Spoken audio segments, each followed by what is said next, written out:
grand. Delegates, the opening Thank you. ceremony will now begin. I would like you to stand and welcome the director of our MUN, Mr. William Hare, who is accompanied by our headmistress, Ms. Joan, our special guest, Professor Luke O'Neill, the Joint Secretary Generals, Ms. Leah O'Connor and Mr. Owen Brennan, and the Joint Presidents of the General Assembly, Ms. Caroline Doyle and Mr. Luke Horgan.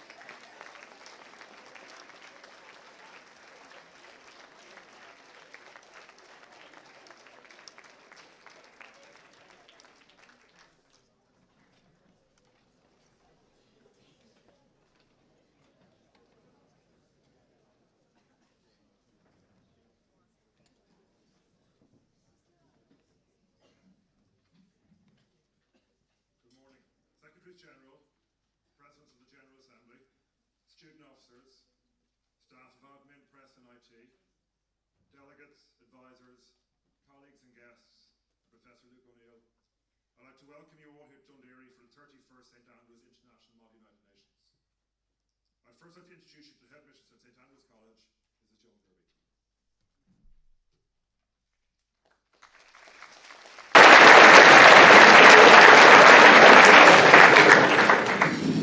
Secretaries General Owen and Leah, Presidents of the General Assembly Caroline and Luke, guest speaker Professor Luke O'Neill, gathered delegates, ladies and gentlemen, good morning everyone. You're all very welcome. It's wonderful to be here to open the 31st St Andrews College Model United Nations Conference. For me, as headmistress of St Andrews, there are many pleasurable aspects to attending Model United Nations events. There's the contagious excitement of all the delegates, many of whom are speaking here today for the first time. There's the atmosphere of friendly rivalry as the different delegations size one another up and recall which ones were the strong performers at past conferences. But perhaps most importantly, there's the pleasure of seeing so many young people share a sense of involvement in an activity that manages to achieve that magic combination of being both educational and great fun. They say that Chinese politicians sometimes curse their enemies by wishing that they should live in interesting times. We in Europe must be under a similar curse. No one could deny, but we too are living in interesting times. Too interesting, many of us feel. Climate change, the rise in the numbers of displaced people and refugees, and of course, Brexit, are just some of the problems that preoccupy governments and individuals on a daily basis. In a world of rapid change, where we all owe it to ourselves and to future generations to be informed and vigilant, participation in the Model United Nations is one way of ensuring an engagement with the issues of the day. One way of acknowledging that we all have a shared responsibility for the world we live in. Young people are often unfairly characterised as self-centred, uninformed and apathetic. One only has to look at people like Greta Thunberg to see that this is a lazy stereotype. When the 15-year-old Greta sat down outside the Swedish Parliament last summer to protest about climate change, she could not have guessed that she would become a figure of inspiration around the world. By attending Model United Nations conferences, hundreds of thousands of young people signal that they realise that they too have a stake in how the world is run. More importantly, you are demonstrating that the way forward for us all lies in civilised debate and cooperation. I'm delighted to welcome delegates, students and teachers here from all corners of the globe. 17 different countries are represented here. Austria, Bahrain, Finland, France, Georgia, Germany, Greece, Ireland, Macedonia, the Netherlands, Peru, Romania, South Africa, Turkey, United Arab Emirates, United Kingdom and United States of America. I'm also pleased that some new Irish schools from outside Dublin have joined us for the first time: Monaghan, Galway and Tipperary. I'm told that, in all, there are over 700 people in attendance between delegates, student officers and administration. A most impressive figure. I wish you all a warm Irish welcome. Céad Míle Fáilte, 100,000 welcomes, as we say in Irish. I hope the conference proves inspiring. I hope it proves to be stimulating. But mostly, I hope it proves to be enjoyable and that you all return home having made some new friends and with happy memories of your time at the SAIMUN conference in Dún Laoghaire. Gonairi live go léir agus tá súla gom go minic sibh sult agus crack as an códáil seo. Slán agus Bannacht. Have a wonderful conference.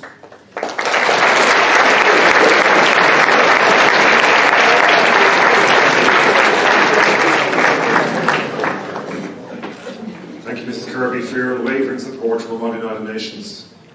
I know some of you wouldn't believe that Mrs. Kirby was present at our very first Mod United Nations in 1988, and she's supported it ever since then. So we're very fortunate in school to have such support in the senior management team, and both I and the students would like to do here today. Thank you. I just have some housekeeping announcements to make for you all now. We have no planned fire alarm this week, so if the fire alarm does ring, please note if you're in this room, there's 3 exits on this side here, 2 here. And wherever else in the hotel, you should make your way to the nearest exit. The assembly area is outside in the grass area out there. You should all have your lunch tickets by now. If you do not have them, please go to the information desk, the main pavilion bar, and you'll be given lunch tickets there. The placards in General Assembly, they stay in General Assembly, so at the end of the ceremony today, they collect them up again. Please don't take them with you. You will need committee placards and note paper for committee. If for whatever reason you haven't got note paper, the committee placard is being mislaid, please let the admin or secretariat office know and they can source new ones for you. Resolutions can still be submitted up until 10 o'clock on Wednesday. Please confer with your chairs about this, as they have an idea what's already been submitted, but it's quality and not the time things are submitted which take into account. If you didn't get to make your policy statement yesterday, you'll do so at the beginning of committee today. I just want to commend you all actually for your work yesterday in lobbying. I thought it was fantastic. We were reading through the resolutions last night with some fantastic resolutions right submitted, so well done to you all for that. There's Wi-Fi internet available in certain regions of the hotel. We also have the computers upstairs for printing, if you haven't seen those yet. And you can also view on the SAIMUN system your resolution progress. So again, if you have any difficulty with that, please talk to some of the IT team. I'm delighted again this year that we have our own International Court of Justice, here led by Mrs. Bob Stern. Mrs. Stern leads many ICJs around the world, and I've been fortunate to see the ones in The Hague and the Royal Russell. There's many opportunities to visit the ICJs up in the jargon room, and please do so. Anybody with an interest in a career in law would be highly advised to look into the ICJ and watch their proceedings, and maybe to take part in future ones as well. I had a meeting with ambassadors yesterday, and I gave details about the behaviour I expect from them and from all of you as delegates. As I explained yesterday, a lot of people have travelled a lot of distances to be here and put a lot of time and work into their resolutions and all the work we expect from this week. So I do expect from all delegates a behaviour which reflects the seriousness of this conference and the sacrifices made by those people here today. There's a dress code, please adhere to that. If you're not sure of that, please ask. Always I see a fashion some other MUNs not wearing ties, they're expected, so if you come down in the morning without a tie, you'll be asked to go back up and get one. This is actually our 11th year now in the Royal Marine Hotel, and we're delighted to be here again. It's a fantastic facility for us, and the management staff are also very welcoming to us. From that point of view, we ask you to respect the hotel and the other guests staying in the hotel. The area out the front of reception, during the lunchtime areas, that's all kept clear. We're in the conference centre area, so you'll have your lunch in the conference centre area here. Please don't try to sit in the main dining areas, which they have for other guests. The night time, after 11:30, I really want the reception area clear. You should be in your rooms, and you should not be, as I saw yesterday evening, unfortunately, shouting across balconies at each other. So please remember that there's neighbours and everything else nearby here, and the higher up you are, the more your voice is carried.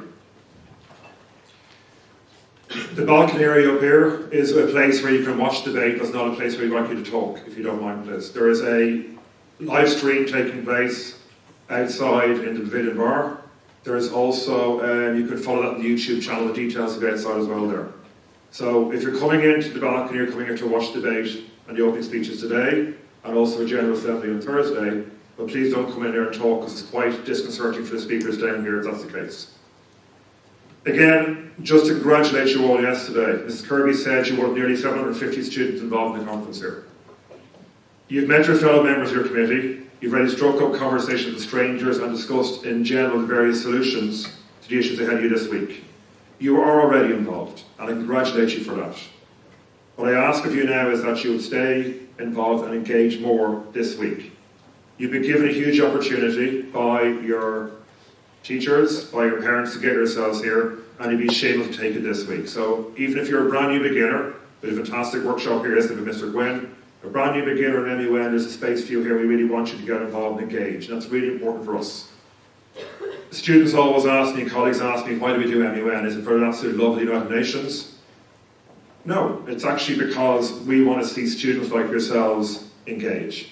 We want to see students like yourselves come outside your safety zone and come outside and grow as people. We want to see you challenge yourselves. We want to see you take a risk which you may not normally do. Somebody can write your speech for you, somebody can tell you how to do it, but actually when you come to the podium, it's up to you.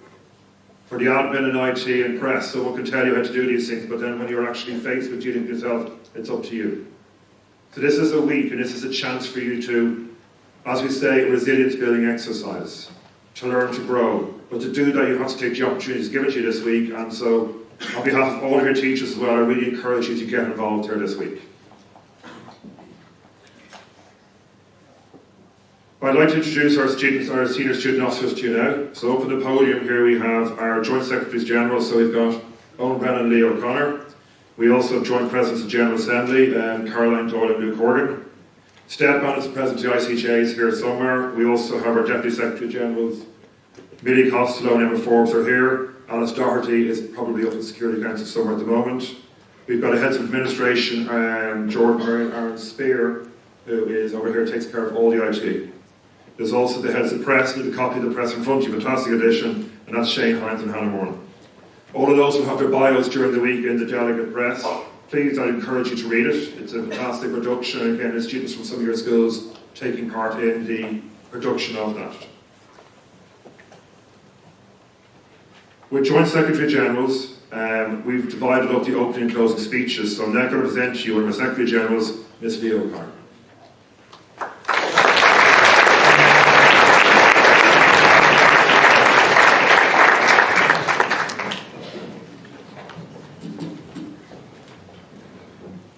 Distinguished chairs and delegates, honourable guests, I'd like to welcome you all to this year's annual SAIMUN conference.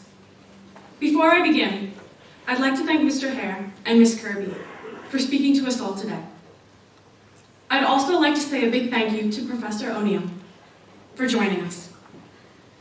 As you all know, the theme of this year's conference is science and technology.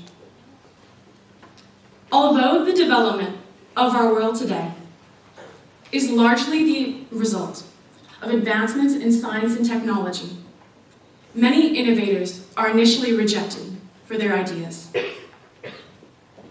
I'd like to tell you a story about an innovator who challenged popular belief. A physicist named Peter Higgs attempted to publish his boson theory in 1964. He had previously explained in a physics magazine article the mathematical error in assumptions made by another physicist. To his surprise, an editor at CERN, the largest particle physics research institute, rejected his theory. Higgs published his article with another magazine on the boson theory months later. He proposed that a boson, a subatomic particle, was the basic unit of what is now called the Higgs theory, which determines the mass of all matter. This groundbreaking research allows us to understand the very nature of all elemental particles. Higgs was often disregarded as an incompetent scientist because he had not produced many scientific papers, and his theory was not widely accepted by the scientific community until decades later. In 2012, the Large Hadron Collider at CERN announced that they had observed a new particle. The institution that rejected his initial findings had confirmed the existence of the Higgs boson. Almost 50 years after Peter Higgs published an article about his boson theory, he was awarded the Nobel Prize in Physics. Since then, his work has inspired a new interest for particle physics. For those of you who are fans of the TV show The Big Bang Theory, you may be disappointed to learn that one of the leading experts in this particular area of Big Bang physics was not impressed by the show. But then Stephen Hawking, who appeared in the show on numerous occasions, clearly was a fan. It goes to show there's no accounting for taste. Peter Higgs faced skepticism, rejection, and criticism. It took decades for his work to gain the recognition it deserved. His determination was the catalyst needed to prove his theory. His pursuit to uncover the mysteries of fundamental physics has led to a significant advancement of our understanding of the universe. He demonstrates the power of one person. But we need to remind ourselves that he was not widely accepted for many decades. Think for a moment about how difficult it must have been to have to wait decades for the recognition of your greatest success. But Higgs did just that. He stood up for what he believed in. The power of one is something we should all consider. Ms. Kirby has previously mentioned the Swedish teenager, Greta Thunberg, who sat on the steps of the Swedish parliament every school day for 3 weeks. On the first day of protests, Greta sat alone with a hand-painted banner. Hers, like many other beginnings of radical movements, was a lonely start. But after some months, others began to join her. Growing up, Greta felt that she couldn't make a difference because she was small. Greta also suffers from selective mutism. This severe anxiety disorder often leaves her unable to speak in certain social situations. However, this has not stopped her from speaking out about the important issue of climate change. She described action against climate change as black or white. During a talk that she gave a few months ago, she said, "There are no gray areas when it comes to survival. Either we go on as our civilization or we do not. We have to change." Greta still continues to take action against climate change, and she intends to strike every Friday until the Swedish government adopts new policies in line with the Paris Climate Accord. Like many pioneers, some people see her activism as a threat. On social media, users have posted malicious comments about Thunberg's reputation and appearance, while others with vested interests have tried to smear her in various different ways. Despite this, Greta has been unfazed. In a recent interview, she recognized this as a positive sign. She said that the comments mean that something has changed in the debate and that we are making a difference. Greta's actions have inspired others.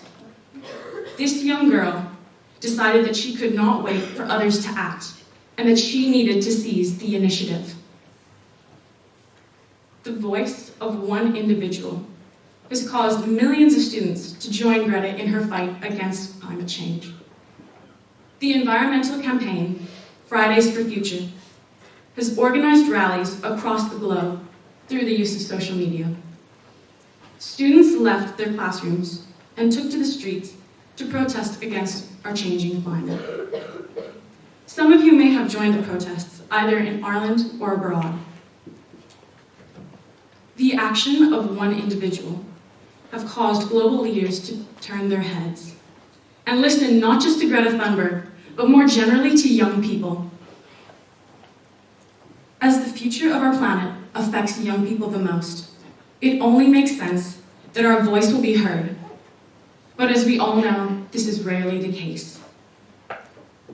While Greta's voice may have acted as a spark that ignited the involvement of large numbers of young people, she readily acknowledges herself that one lone voice is easy to ignore, and that to solve the problem, humanity must work together.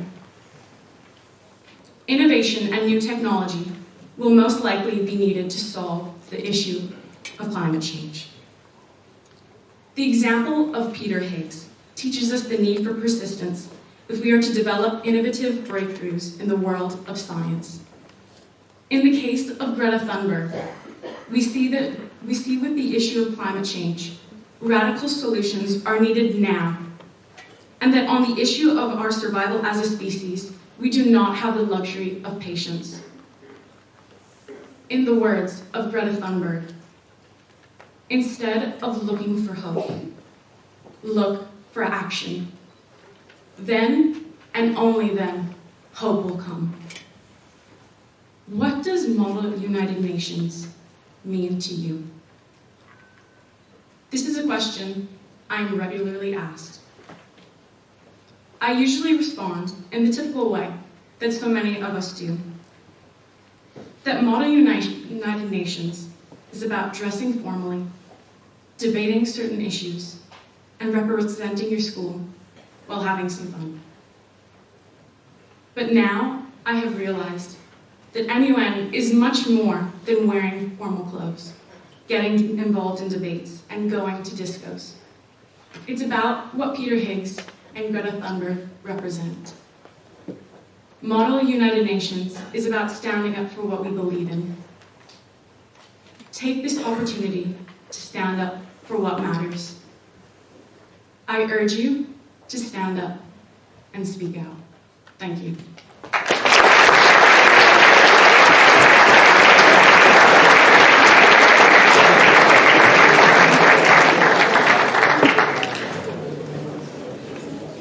Leah, thank you very much for those amazing words.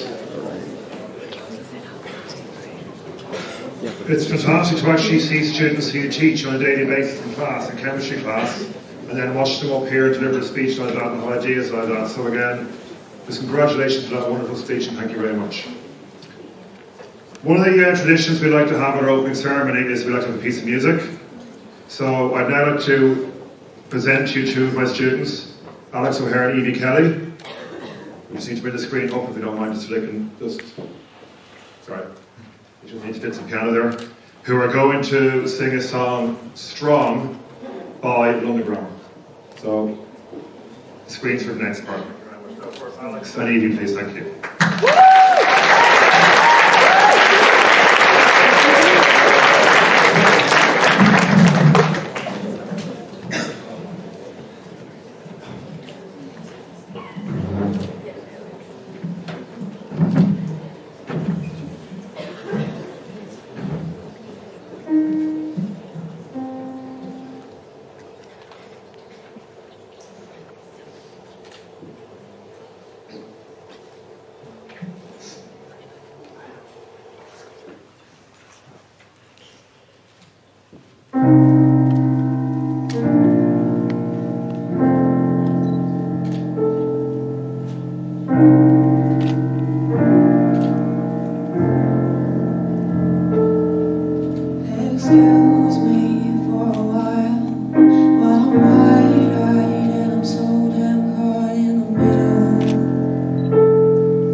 lion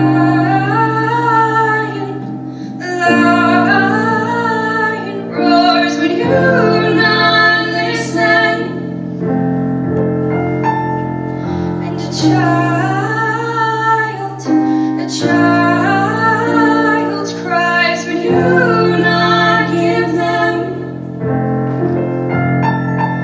Your mind seems so strong, your mind speaks so long. I've never been so wrong. Your mind seems so strong, your mind speaks so long. I've never been so wrong. Excuse me for a while, turn a blind eye with the stair caught right in the middle. Have you wondered for a while? I have a feeling deep down you're caught in the middle. If a lion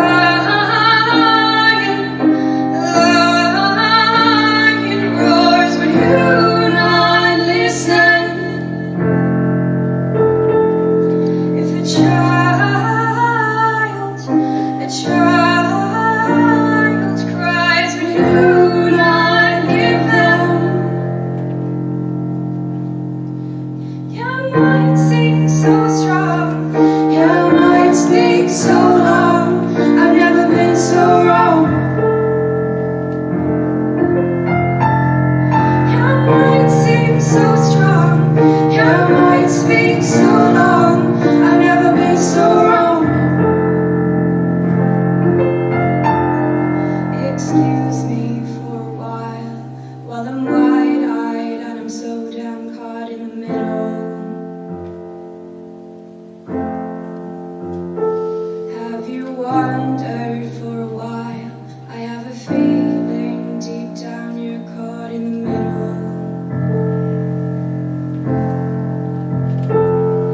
Your mind seems so strong, your mind speaks so long. I've never been so wrong. Your mind seems so strong, your mind speaks so long. I've never been so wrong.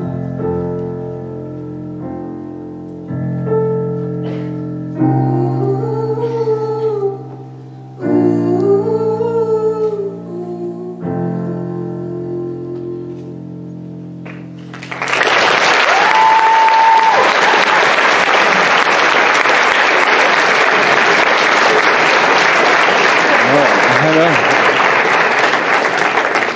Thank you so much for that, girls. I said yesterday that I actually haven't, I think, heard Alex sing before. I've heard Evie a few times, but Alex commented I need to go to more school events. But well done there, so girls, brilliant performance. I also have to thank Miss Sawyer, who's here as well now, for all the assistance with getting ready for as well today. As a chemistry teacher, I decided this year that would be the 150th year of the periodic table and the UN recognition of that. I won't go into the history of the periodic table and the story of mental that's there now, but we decided to ask somebody to represent the field of science this year with us to speak. So we're very lucky today to have a very noted guest speaker. Professor Luke O'Neill, who's here with us today, holds the chair in biochemistry at Trinity College Dublin, where he leads the Information Research Group. He's a PhD in pharmacology from the University of London, carried out postdoctoral research at Cambridge University. His research is in the area of molecular basis to inflammatory diseases. In 2018, he was named by Clark Thomson Reuters as one of the most influential scientists of the world, being in the top 1% of immunology. He's a co-founder of numerous spin-out companies which are developing new treatments for inflammatory diseases. He's won numerous awards for research, including European Federation of Immunology Society's Medal, the International Cytokine Infant Society Milstein Award, the Royal Dublin Society Bowen Medal for Scientific Excellence, the Royal Irish Academy Gold Medal for Life Sciences, and he's been elected a Fellow of the Royal Society in 2016. He's also recently published a very best-selling popular science book, Humanology, which I have here. I highly recommend a read. I've got it there now. It's about a scientist's guide to amazing existence, and it's actually a really accessible book. As a teacher who teaches in this area of science, this is something I'll be recommending to all my students, so I recommend it to you as well. Professor O'Neill, thank you.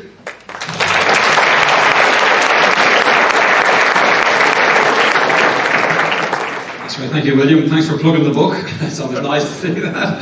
It's a great honour to address you this morning. I'm very happy to come along and talk about science for a few minutes.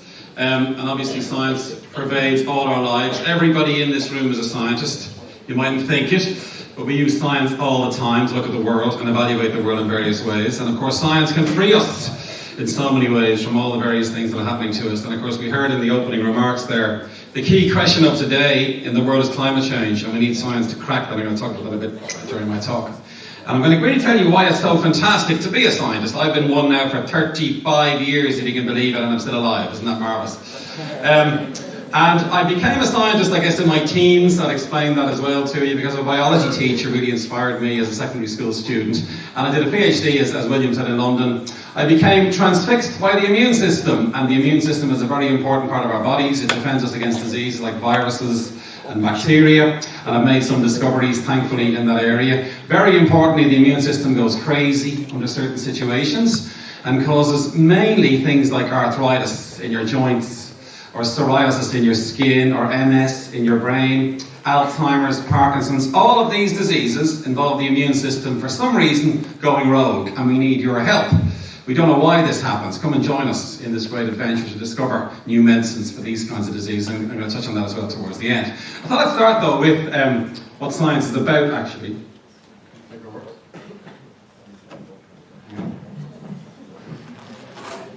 Ask my keyboard first. Does that work?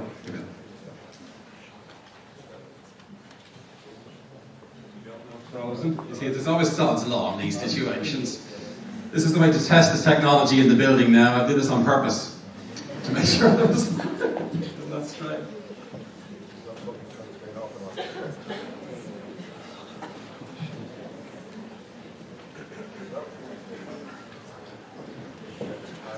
Hang on. Stop filming. That's the trick. I can keep talking if you like while this is happening. This book, I'll go on my book. There's one for everybody in the audience. Miss Kirby's been very kind. She's bought one for everybody. This book that came out. The book is called Humanology, and it touches on these key topics. And if you're a scientist, you're trying to answer three questions, strange as it may seem. The first is, where do we come from? The second is, what are we? And the third is, where are we going? And I'm going to touch on all three of these now for you this morning. And in many ways, the arts and sciences are identical. There's a radical thought for you. Poets try and answer these questions, about a poem, say. Equally, scientists are trying to answer them. And amazingly, science has answers now to all three of these questions, or at least we're beginning to understand the basis for these things. This is a painting I call Gauguin, which has the same theme. And I'm a big fan of the idea of the arts and sciences having a lot in common. And one big thing about being a scientist, you have to be creative, because you've got to think up new ideas and do experiments to test those ideas, just like an artist might get an idea. It's very similar in the sciences. And we use as our motto, what makes science very special, and William mentioned this, is the Royal Society's motto. Now, the Royal Society is the world's oldest scientific society, 1660, founded in London by an Irishman, Robert Boyle, one of the founders of the Royal Society. There were several of them.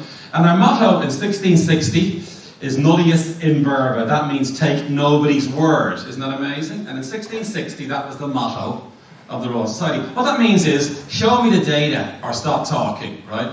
And that marks science out. You must produce data to support your model. And we heard in the opening speech there about Peter Higgs. He was a theoretician, and he said there must be these things called bosons. And then eventually there was data to prove that, So we follow that rule. That's our rule as science. And this morning I'm going to use that as my kind of mantra. Everything I tell you, there's evidence to back it up. And that's what drew me to science. I wanted evidence to support things, data that might support the contention.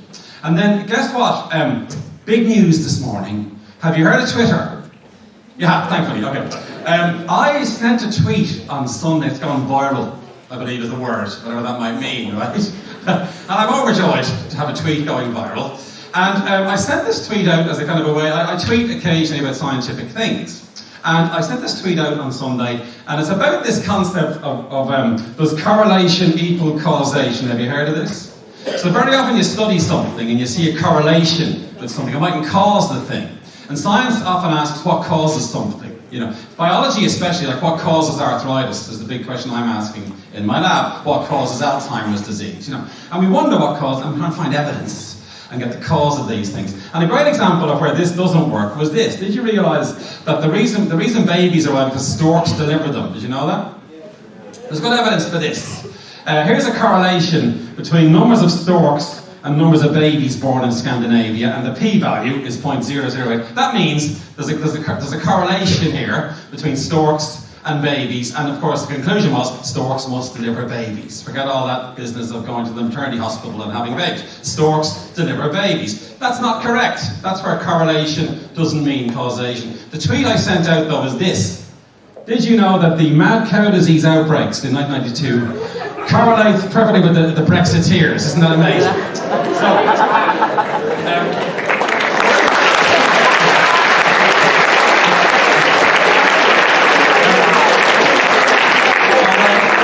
As the scientists said, it may be wrong to jump to conclusions. We don't know. Now, Brexit is a big issue for the UN. Remember, the biggest disaster to befall Europe was Brexit in many ways. Maybe it was caused by mad cow disease. But be very careful with this causation correlation.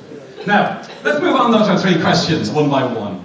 So where do we come from, right? Now don't say, in my case, Bray, County Wicklow. I do come from Bray, County Wicklow. But science, this is the big question, where do we come from? You know. And what's amazing is we now know how our species evolved. It was 4.2 billion years ago, our species evolved on this little speck. This is the Earth. This is the most important picture ever taken. It was 1969. This is the mission before the Neil Armstrong mission. It was the one just before that. They orbit the moon, they get a picture of the Earth, right? Amazing photograph, isn't it? That's the most important environmental photograph ever.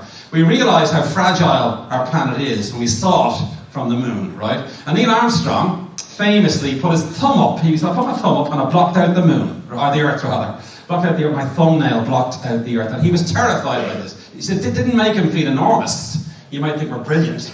He might have been very small, he said, they kind of frightened him. And then the second most important picture is this one. The Earth is in this picture, amazingly. This was taken by the Voyager mission. It's 6 billion kilometers away. That little dot there is the Earth. We are living on that planet. It's extremely fragile, remember. And that's why these photographs are so important. And what are we doing? We're destroying this planet now, as we heard in the opening remarks as well. It's a terrifying thing, and it's a very precious place. And then, of course, this massive thing that came out last week. This got me, I mean, they got a picture of a black hole, and guess what? It's black. Yeah, that was the first thing. But this is the first ever image of a black hole. This is so important because it proves Einstein. Again, you know, take nobody's word. Einstein said, as you move, time slows down. That's what he said with his famous equation. Nobody believed him. This seems crazy, that movement means a slowing down. And as you get very, very fast, then it really begins to slow down. This proves this, the bending of light, the time-space continuum, you know, it is around this black hole. So it's very important this to confirm Einstein's work. Imagine that though for a minute, that as you move, time slows down and you lose mass. It's amazingly weird world of quantum physics, and this image proved this fact. What was amazing about this was, the scientist who was one of the leaders of the project, he called this the gates of hell. Isn't that a strange name for something? And the reason is, everything stops in there, you know. No light can escape. Time slows down in the black hole, and that was a word to describe it, I guess, to get our imagination. Now, so we're on Earth, that's the first thing, and we evolved on Earth 4.2 billion years ago. If you're a chemist, and we know how important chemistry is, it's a question of chemistry. How come inanimate matter formed the first living organism? And a great experiment done in 1953, which still holds up, was this one. A guy called Stanley Miller. He creates the early conditions of the Earth 4.2 billion years ago. We know the Earth was what it was like back then, so the fossil record. He puts very simple gases in this chamber here. You can see a chamber. He's got methane, ammonia, and hydrogen and water. He puts a spark through it. That's like lightning strikes, I guess. This is the early Earth's atmosphere. He uses heat, like volcanic activity, where he's bubbling things up. He seals it in a self-sealing system. Lets that run for a week. He leaves his lab, comes back a week later. Guess what he saw a week later? A tiny creature was... No, that's not true. He saw amino acids. Now, amino acids are the building blocks of life. They are the stuff that protein is made of. Very simple ingredients, and a week makes amino acids. This thing ran for 300 million years, and then the first cell chemically emerges. So life is simply a very complicated chemical system, and that's where life begins 4.2 billion years ago. And we get the first cell, cells begin to divide, and then finally, you know, evolution begins to kick in. This is the history of the Earth now in a single slide. And it's 4.2 billion years ago life emerges. The first eukaryotes, the first multicelled organisms appear here. Finally, you get to us. through evolution, right? And this is 100% true. There's no questioning this. At least it's 99.9 repeating true. Because science is never fully sure, but we're almost certain it is. If this was 24 hours, this time span, we arrive 3 seconds to midnight, right, in this time scale. And we are so full of ourselves, aren't we? We're recent additions to Earth, that's the first thing. We're all sisters and brothers in DNA. We all evolved from that first, all life comes from that first cell, and we're all a big, huge, big system. And what are we doing? We're making our friends extinct. Half of the vertebrates on Earth have been made extinct in the past 20 years by humans. We've killed half of the vertebrate life on Earth. It's outrageous, and this is the big issue that we have today, is climate change and destroying the planet. So as I say, never forget we're pretty puny, and we're making things worse. We've got to wise up and stop doing this, is the bottom line from this, really. Now finally, you get to Homo sapiens. 200,000 years ago, we emerge in Africa. That's for definite as well, by the way. That's where our species comes from. And then interestingly, 100,000 years ago, we go into the Middle East. Fairly good records for this. We move. We might move because of drought, or because of, things changing in various ways, we move. And then, very interestingly, about 70,000 years ago, let's imagine this is the leaving cert for a minute, right?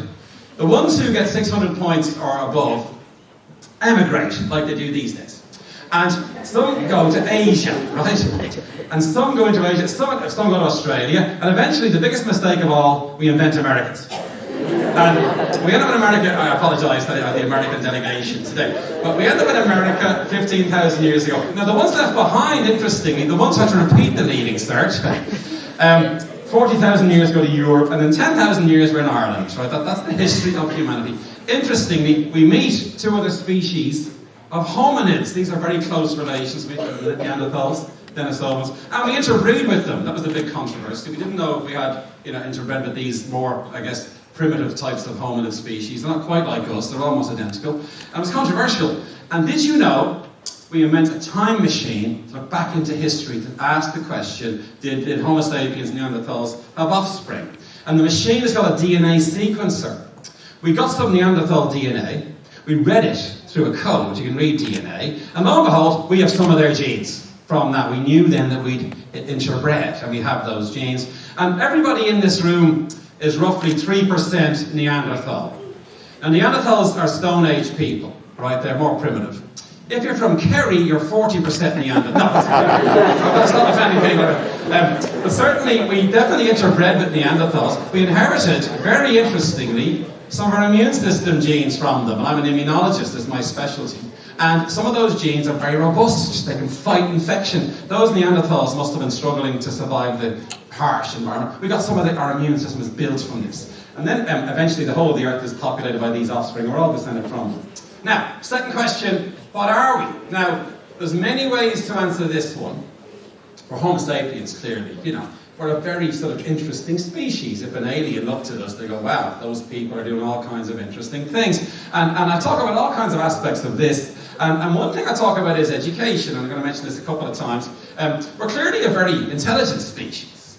And one question would be, how do you raise children into adults to be fully functioning adults? And anybody involved in education worries about this. Every parent worries about it, to study us as a species and what makes us tick and so on. And there's many sort of interesting studies on this and the best way to educate people and all the rest of it. The key question for the United Nations is education.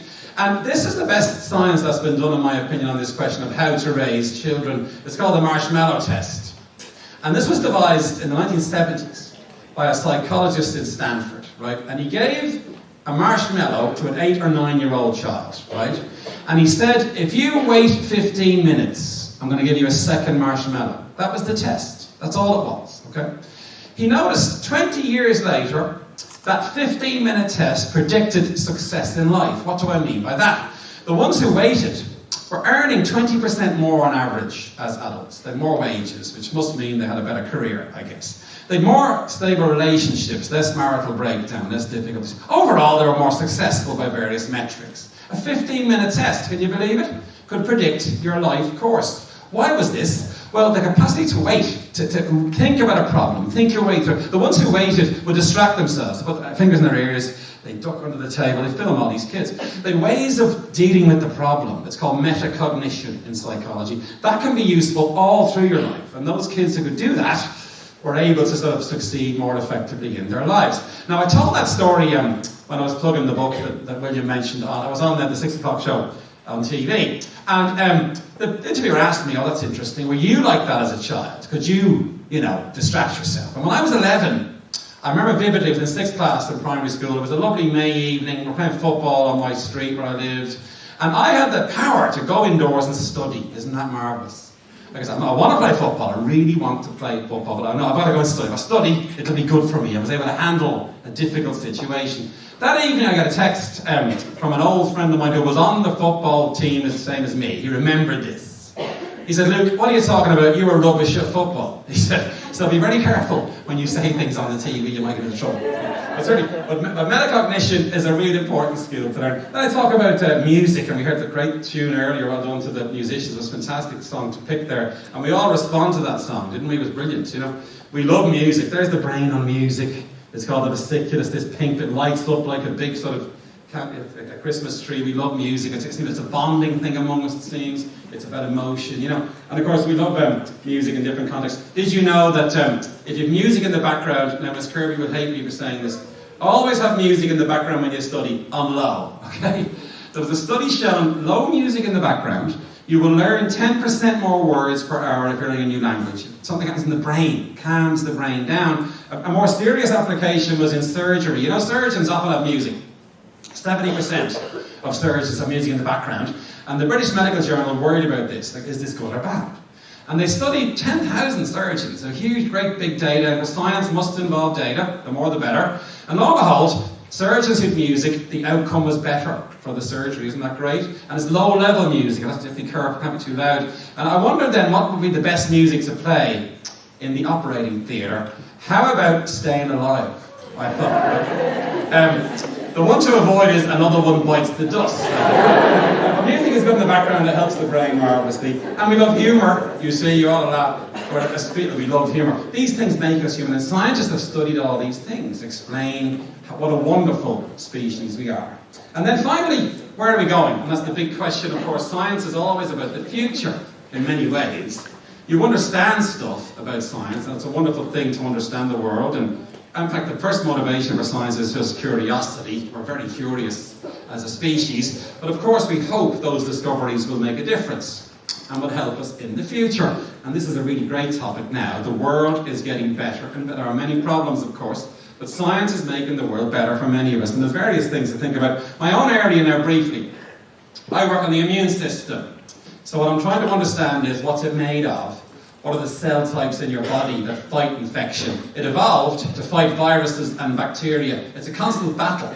In this room now, if you're here for 1 hour, right, sitting here together, about 6,500 people here, you will exchange about 10 different bacteria between you, just through breathing, right? Maybe 5 viruses will be exchanged between you, right? And your immune system kills them. It's marvellous. If you're deficient in your immune system, and that can be because of all kinds of reasons, it can mean slightly older people are more impaired. If you have some kind of a malnourishment is a big one, malnutrition is a big sort of damage for the immune system, you might get infected and then you get sick, And we'd love to get vaccines. A big issue, the second biggest issue after climate change these days is the vax deniers. We hate them with a passion. Vaccines are the most important advance for humanity. Before vaccines were invented, 500,000 people a year died of measles. After vaccination, 10 people a year die. Now what moron says don't vaccinate children against measles? It's horrendous, So vaccines, big advance. And all these great medical advances mean we're living longer, healthier lives. The UN issue here is access to medicine. It's very uneven, and in fact, medicine is a terribly unequal business in the world. We're not that bad in Ireland, much worse in the US. Most people can get access to medicines, and it's a huge topic. And the more medicines that come down the track, and there are more and more new ones, they will be expensive. Who's going to pay for them? So there's various challenges here you might think about in your deliberations, I guess. But this is all the wonderful science, all these new medicines. This is gene therapy. We can now modify genes on demand, almost, and many diseases are caused by genetic abnormalities. Now, the ethics around this are still being worked out, but eventually we will correct genes. Cystic fibrosis, a devastating disease, single gene being defective, you correct that now, and that could be in the future, we'll correct that gene in humans. This is cell therapy, this is amazing.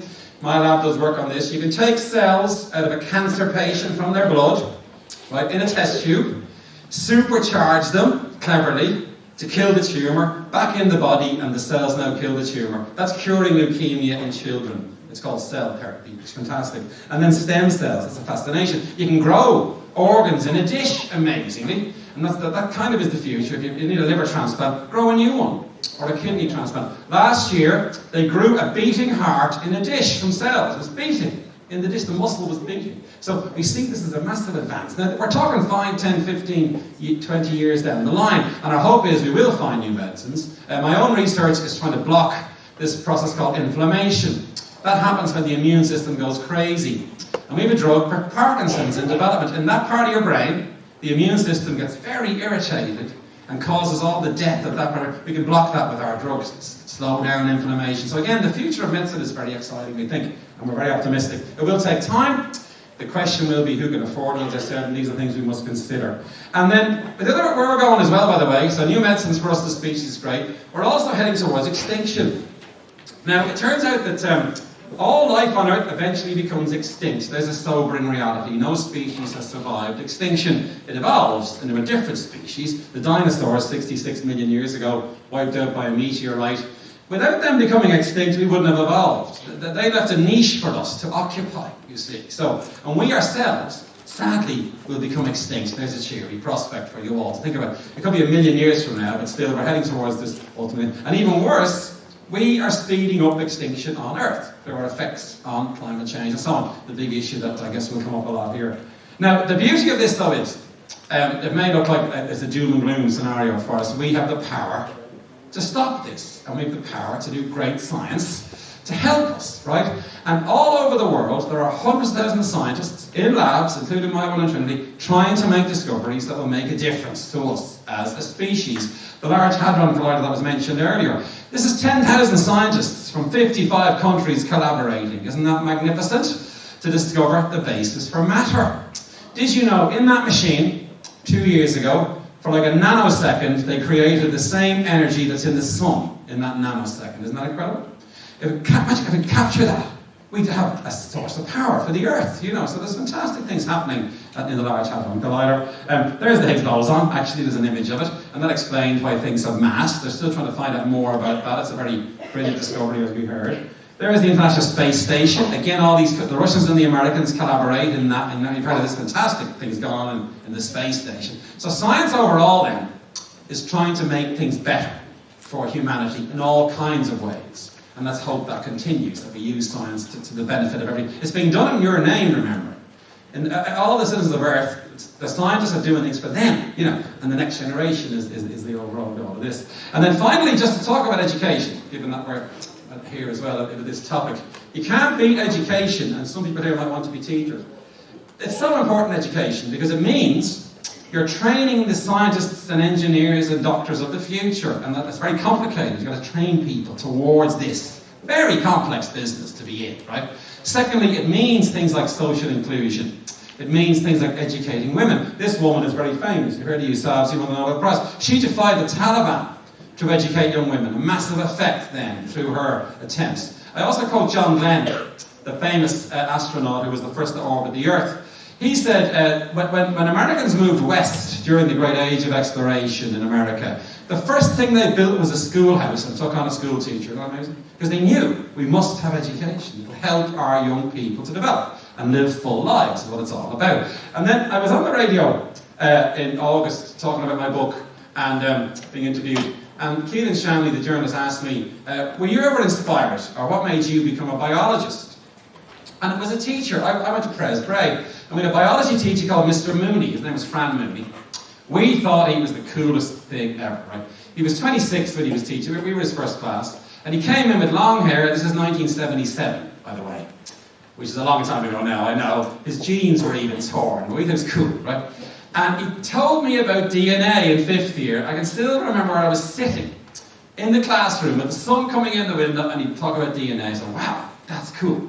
I love that idea, you know. Anyway, I spoke about it on the radio, and his daughter was listening in, and he'd retired now, he's 65, and he's living in France. And his daughter said, oh, Luke mentioned you on the radio, and he wrote me a letter. This is a letter from Fran. He says, thanks very much for mentioning me. It's nice to hear, that I had some good effect all those years ago. And then he says, I hear you're giving a public lecture on your book. And I gave a lecture in Smock Alley back in October. He says, I might come along. Gave my lecture in Smock Alley. Halfway through the lecture, I just asked her, is there any chance that Mr. Mooney's here? He goes, stop. He was 3 rows back, right? Stop, put his hand up. And I said, well, Fran, what can I say? I want to thank you. It was a big round of applause, and it was a really warm moment, and he's cheered by everybody. At the end then, he walks towards me, and I put my hand out to shake his hand, and he grabbed me and he hugged me, right? And he held me very close. Now, he held me for 10 seconds, which, as an Irishman, made me nervous. Anyway, he held me, and it was good, and then we separated, and he said, I don't remember you. He says, which every teacher would have. Well, thanks for that, Fran. And there's me and Fran. There you have, thanks, Mr. Mooney. So, you can't beat the power of this kind of thing. It's so important, because he woke me up to this biology, and I really owe him a huge debt. And we've met since. I haven't seen him since 1981. We've met since then, and we had a reunion with my classmates, and this time he came along. So it's brilliant to meet him again after all these years. And then, as I say, that's so important, because to transmit this wonderful information and to continue this wonderful journey we're all on to make these new discoveries is extremely important, because it will benefit humanity. And remember, come and join us. Anybody who wants to do other things, forget it. Just come and do science. Okay? We're on this fantastic adventure. That's what we know. See the little white bit? This is no freaking idea. Okay? So there's a huge amount of science still to be done, remember. And immunology is a very active area. Every day, there's 50 new discoveries about the immune system. That's one example. So there's massive things happening here, And imagine if we make a new medicine, or a new vaccine for malaria or TB. They're big ones for the UN. Or in our world, Alzheimer's. And fantastic, this is like a huge benefit. And remember, if we continue on this journey, all together as a species, and we all help each other, and we develop science, and we make these discoveries, the hope is we will live long and prosper. Thanks very much.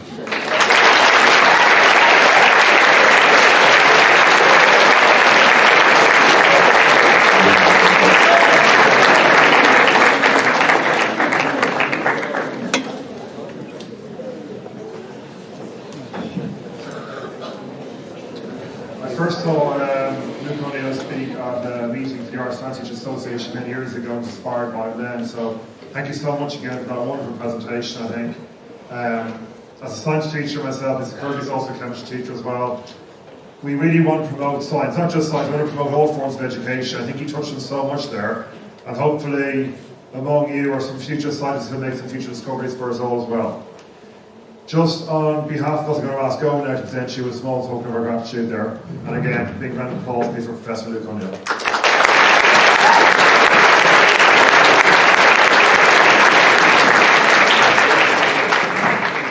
Can I just ask now that any members of the International Court of Justice, can they please make their way to the court so they can begin their sessions if they haven't done so already? We're now coming near the close of this ceremony. I'm now going to pass you on to our President of the General Assembly, who are going to move us into the next phase. What I'll just say to you all now is to really embrace the idea of getting involved this week. Really embrace the idea of, and the enthusiasm actually.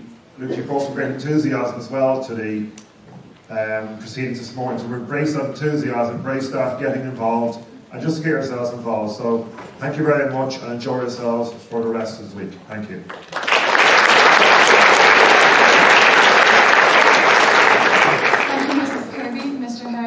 Luke O'Neill for those encouraging words. It is our joint pleasure to announce the 31st St. Andrews International Model United Nations officially open.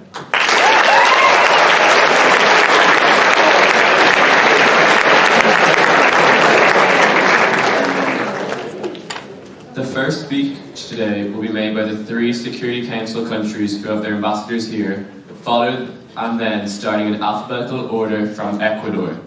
The other speakers will follow in order.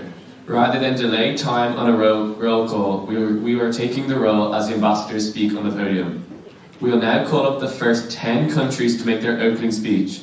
Speeches should be no longer than a minute, and rights of reply will be taken at the end of the set of speeches. However, these will be at the discretion of the Presidents of the General Assembly. To help speed up the process along, I would ask you to applause at the end of the 8 speeches rather than after each one. Can admin staff please take their positions with microphones? No passing is not presently in order. Thank you. The first opening speakers are Kuwait, the Russian Federation, South Africa, Ecuador, Egypt, El Salvador, Equatorial Guinea, Ethiopia, Finland, and France.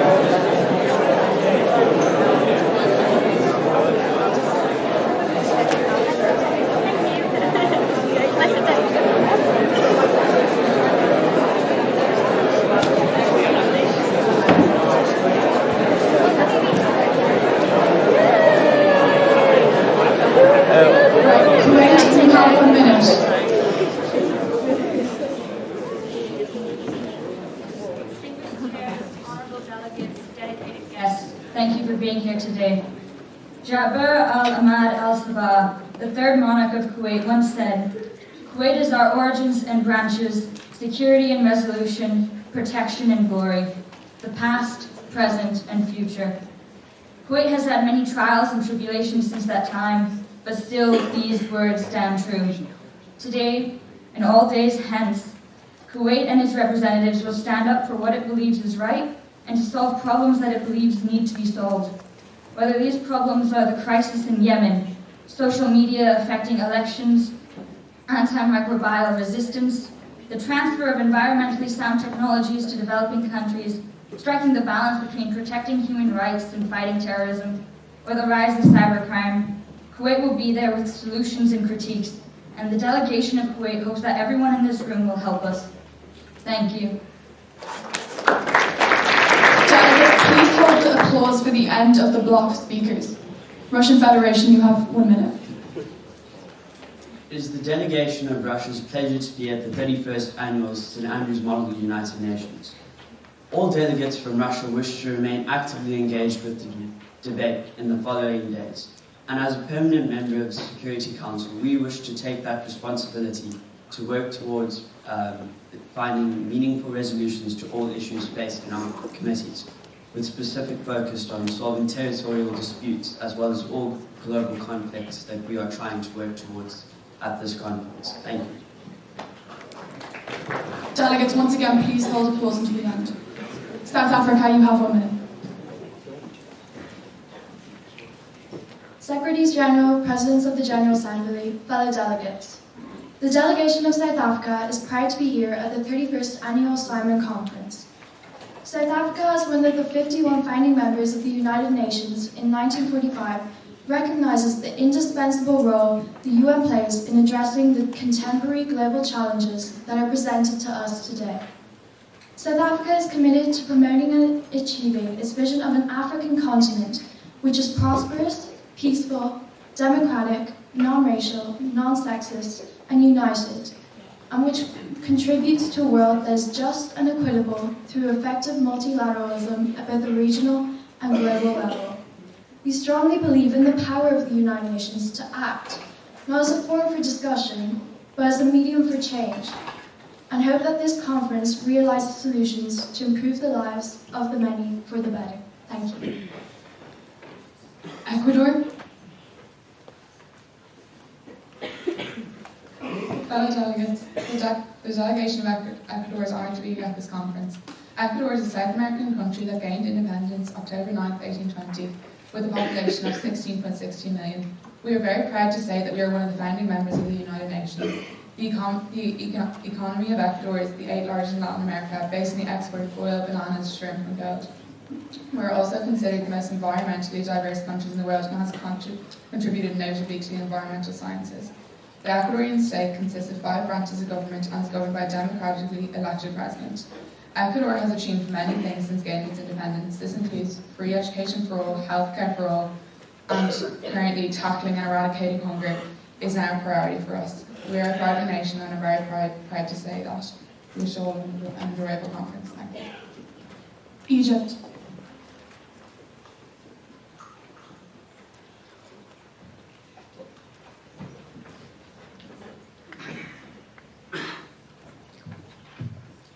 Secretary General and distinguished delegates, the delegation of Arab Republic of Egypt is honored to be a part of this 31st annual SAIMUN conference. We believe that the delegation of Egypt is supplied with essential ideas to make a difference.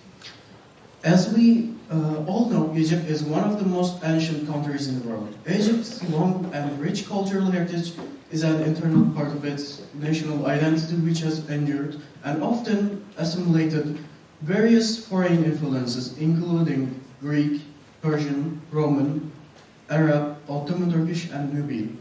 Egypt had problems in its history and managed to overcome them and became one of the regional powers of North Africa, the Middle East, and the Muslim world. Our economy became one of the largest and diverse in the Middle East. We believe that by working together and debating our problems, we will have a fruitful and wonderful conference. Thank you for your attention. El Salvador.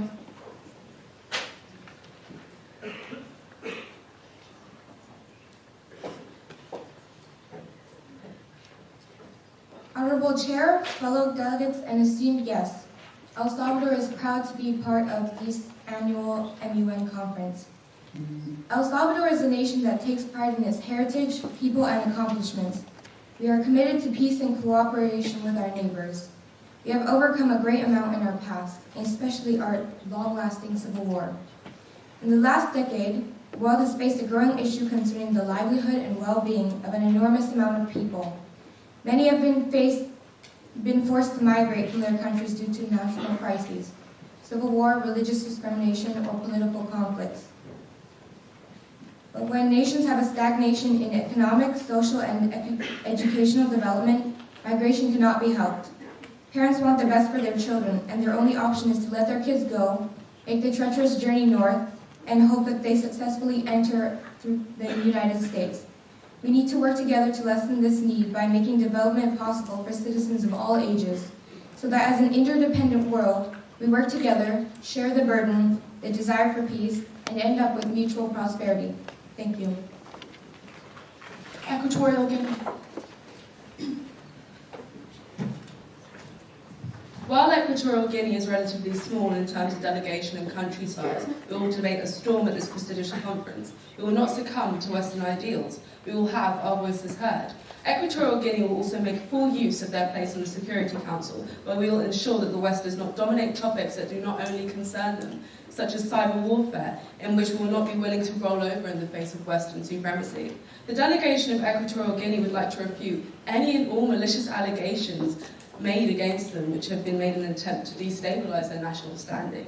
Despite disgusting allegations of corruption from fellow member states, Equatorial Guinea will not be hindered in the face of adversity. Ethiopia.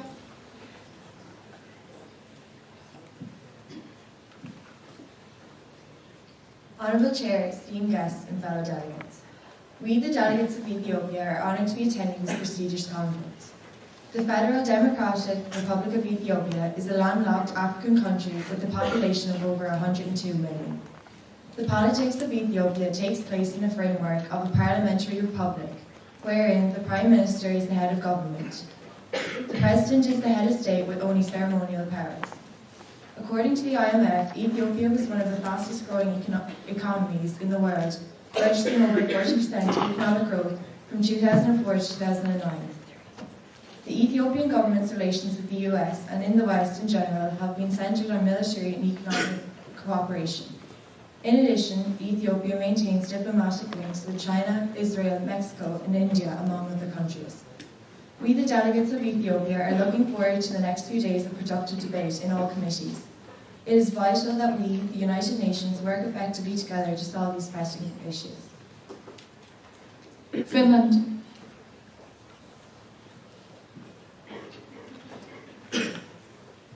Secretary General, President of the General Assembly, and esteemed delegates, we, the delegation of Finland, are delighted to be attending SAIMUN 2019.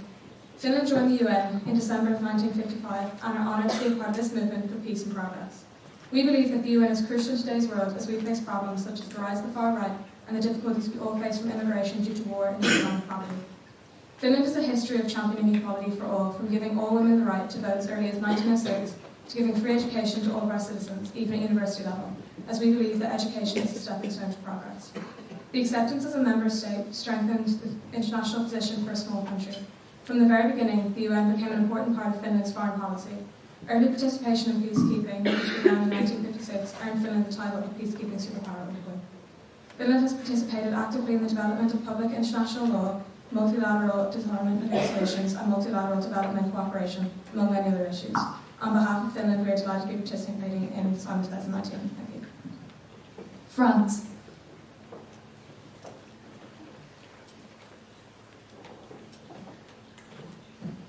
Secretaries General, Presidents, Chairs, Delegates, Advisors, and guests. The Ambassador of France hopes that you may be familiar with the French national motto, liberty, equality, fraternity. Not only are these the core values of the French Republic, but these are also the core values behind the work that we do here at the United Nations. No member state is just like another. We all have our differences, and these must be respected. However, we all share a common goal. We are committed to rectifying the world's pressing issues through means such as the Sustainable Development Goals, and coming together at conferences just like this one to discuss and come to conclusions about questions such as the rise of identity geopolitics, combating terrorism, and investment in infrastructure. We may not always succeed, but as French President Emmanuel Macron said, we need people who dream impossible things, who maybe fail, sometimes succeed, but in any case, who have that ambition. All of us here have that ambition, and so, eventually, we will succeed. Thank you for your time.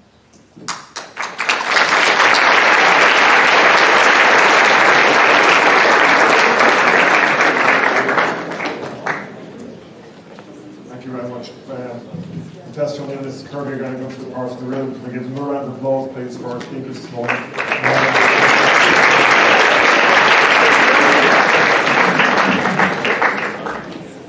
Can I also ask any members of the Security Council or ICJ to please go to their respective rooms? Thank you, Mr. Hare, Mrs. Kirby, and Professor McCready.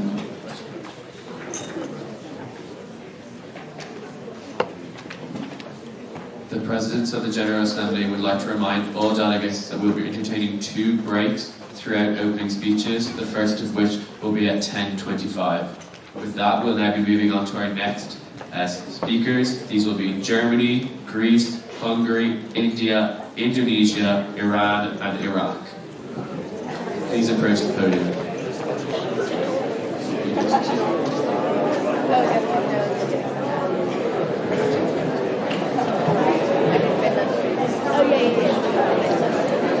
Delegates, while speakers are approaching the podium, we would ask that you maintain order. Thank you. Germany.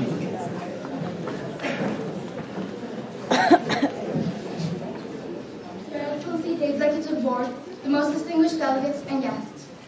Divided, distant, silent. Unfortunately, these are the traits we commonly use to describe our world today. Today, our world is so separate, so apart, that we can share many ideas, yet we are deaf to one another. Today, our world is so unequal that there are those who are consumed by hunger and those who consume excessively but have a thirst that cannot be quenched. Today, our world is so silent that there are millions of people who remain unheard, and there are the ones whose voices are restrained. Nevertheless, as representatives of our nations, we hold the opportunity to replace the distance with sympathy, oppression with love, and inequality with respect. As the delegation of Germany, we are willing to speak up for our citizens, for those who lost their loved ones in conflict, for those who are struggling with health issues because of our irresponsible acts, for those who cannot speak up for themselves. And we urge you all to do so as well. Thank you for your kind attention. Greece.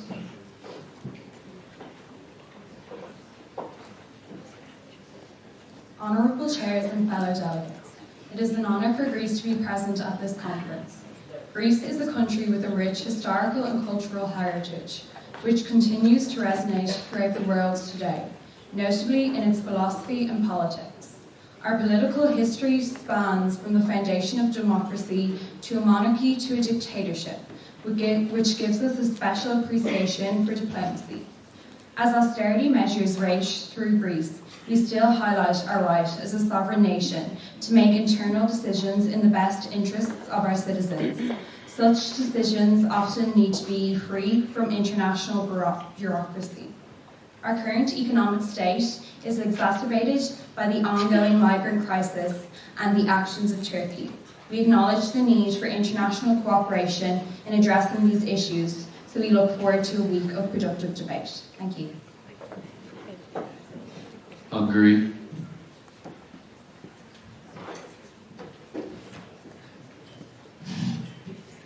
Honorable chairs and esteemed delegates, the delegation of Hungary is grateful for the opportunity to be a part of SAIMUN conference and very delighted for the chance to find suitable solutions for the economic issues, such as provision of resources for an aging population. The aging population in the world is rapidly increasing. We are all going to be elders in the future, and that is something inevitable. And as you're all aware, elders are the most needers of the health resources. This is why we need to expand our budgets for researching the complexity of elder health problems and providing them good reasons to live much beyond the age of 60. We can make aging not an unbearable situation altogether. We just need to create an awareness for this and work to fix our care systems. With the knowledge of that, this is a long-term goal. This delegate hopes for a fruitful and constructive debate in order to solve the issues at hand today. Thank you. India.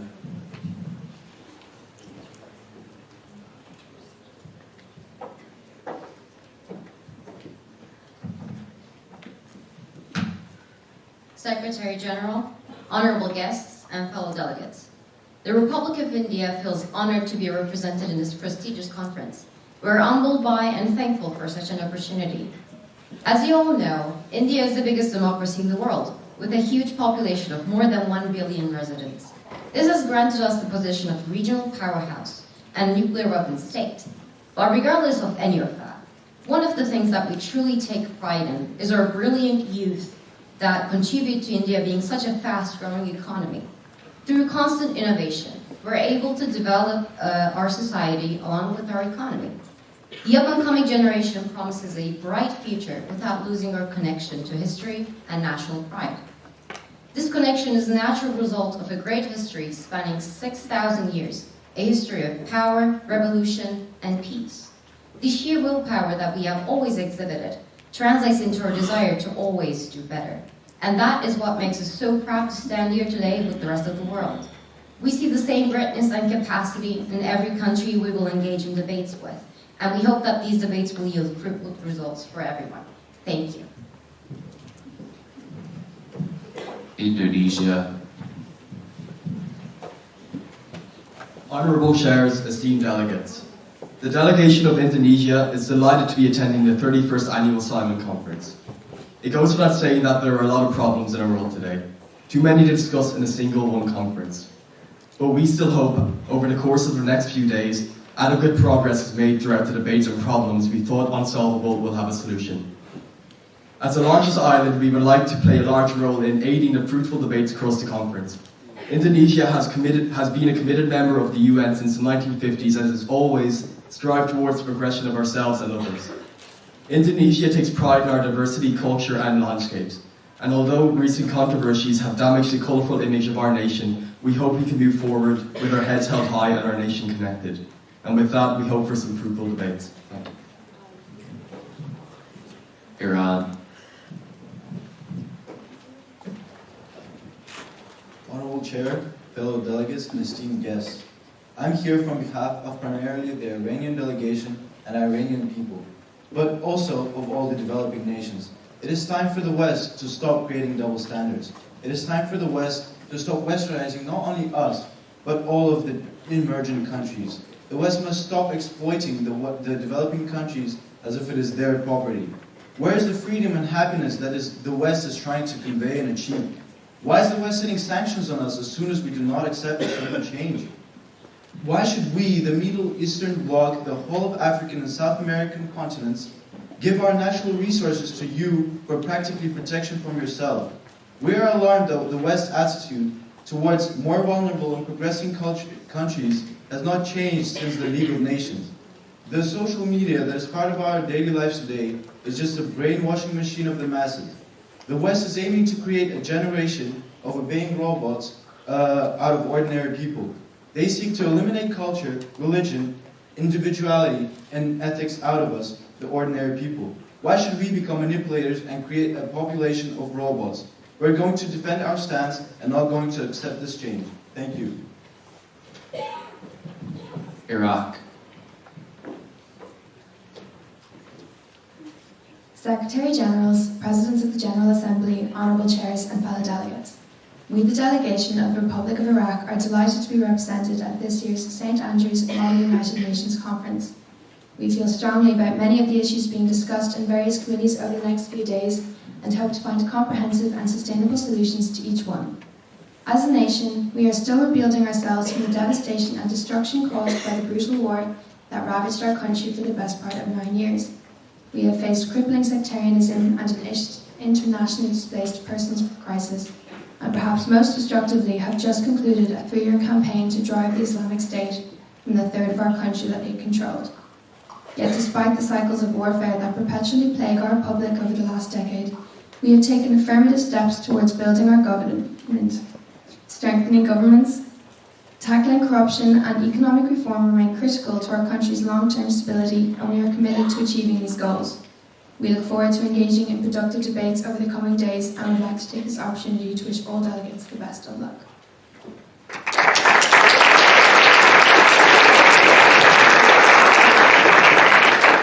With that, delegates, the Chair will now be entertaining 2 rights of reply on the last 10 speakers. If there's any delegations who wish to make such a right reply, please raise your placards now.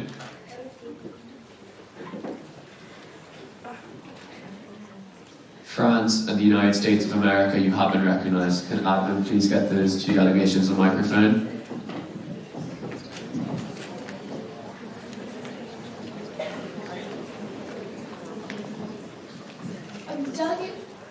Delegate of Iran mentioned that the West are trying to corrupt and will exercise their influence over Middle Eastern and African countries. However, can a delegate not recognise the fact that the United Nations is attempting to look out for as many member states as possible, and that the Western nations are trying to help as many people as possible and not trying to hinder anything? United States of America. The United States of America, I would like to direct this comment at the delegation of Iran. They are holding a seat in the United Nations and should therefore strive for a diplomatic view when it comes to participating in a conference within the United Nations, and should not single out Western countries for trying to resolve conflict within their regions that they have caused themselves. Thank you. Could you please sit down, the delegates? The next ambassadors are Ireland, Israel, Italy, Japan, Jordan, Kenya. Could you all please approach the podium?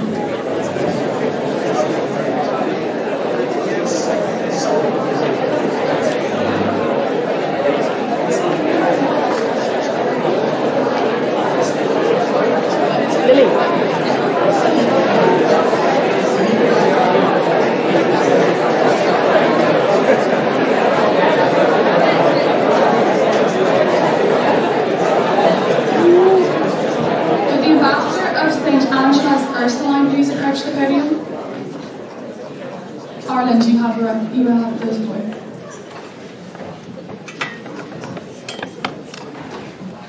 Honourable Chair, fellow delegates, in 1945 the United Nations were created with the goal to maintain international peace and security, develop friendly relationships among nations, and achieve international cooperations. 74 years have passed since then, and look at us now. This great organization has helped protect the history of the human race, helped save the lives of millions and millions of children, advocate and fight for the propagation of human rights and sovereignty, as well as actively fight against climate change, the greatest threat of our generation and possibly of humanity. But is this enough, delegates? Massive human rights violations are being committed on a daily basis. International conflicts are still being waged throughout the world. The United Nations has been a force for good, since its conception, but this year's delegation believes that it still has much to achieve. Ireland believes, however, that any decisive action must be thoroughly planned and reviewed prior to its implementation, and the sovereignty of each nation, as well as the rights of all its citizens, must be protected at all costs. God bless the United Nations. Israel.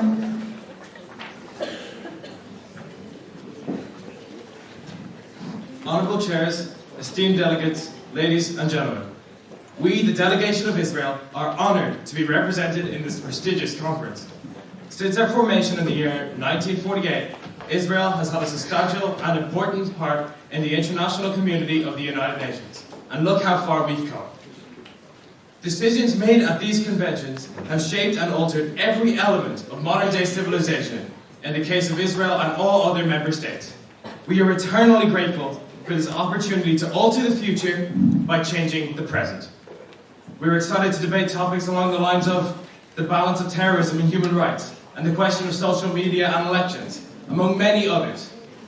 We are aware that we do not have perfect relations with all of the member states present today. However, as a nation, we hold no grudges, and hope that we can fix these deep wounds through discourse and fraternity, rather than war, bloodshed, and hatred. Thank you. Italy.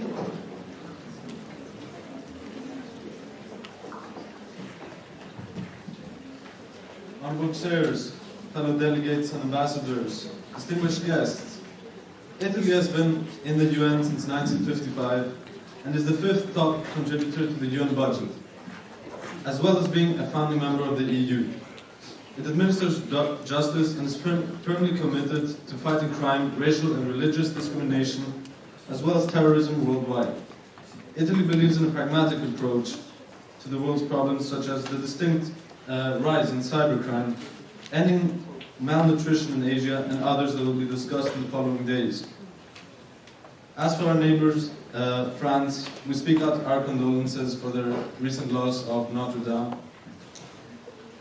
After all, Italy wishes you all the most interesting debates in the following conference. Thank you very much. Japan.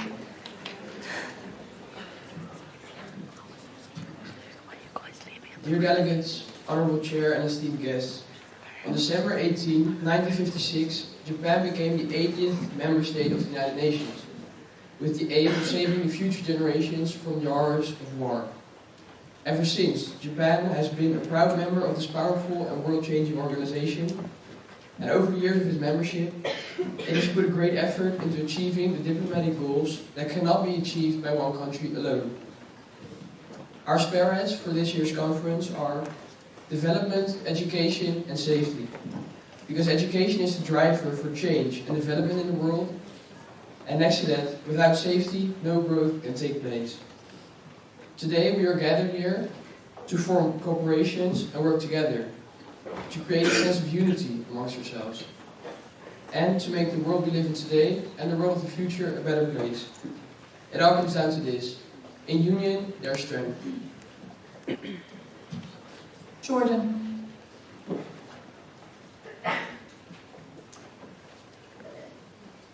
Secretary Generals, honourable guests, fellow delegates.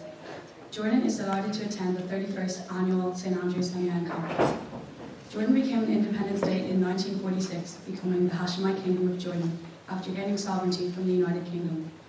As a delegation, we are looking to support resolutions that hope to resolve some of the most pressing issues which are of importance to every member nation here today.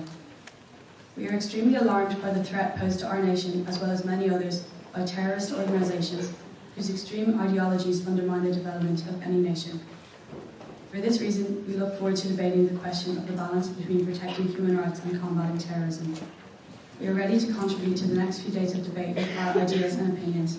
We are looking forward to some great debates, and Jordan would like to thank you for having us here. Kenya.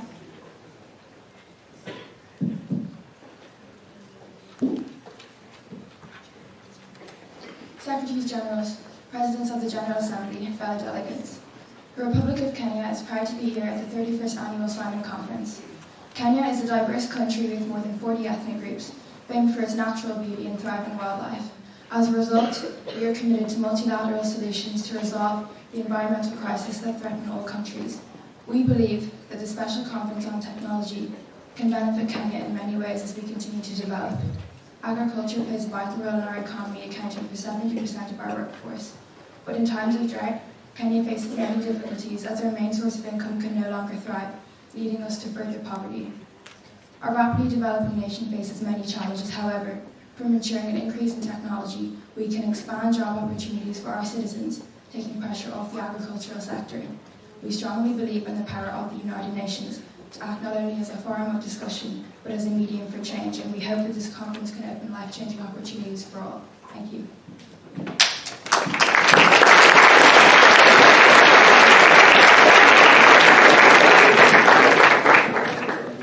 Right, delegates, you can sit down.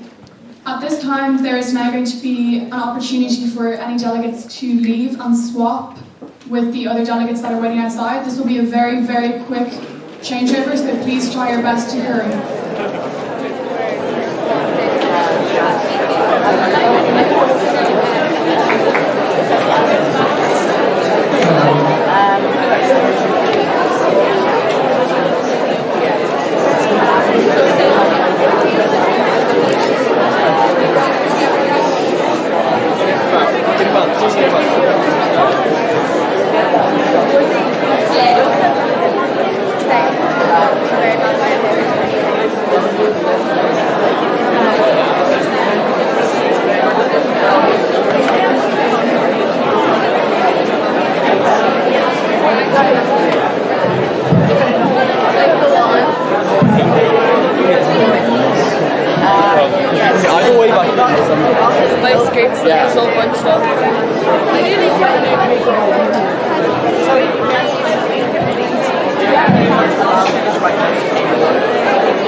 However, you can use both.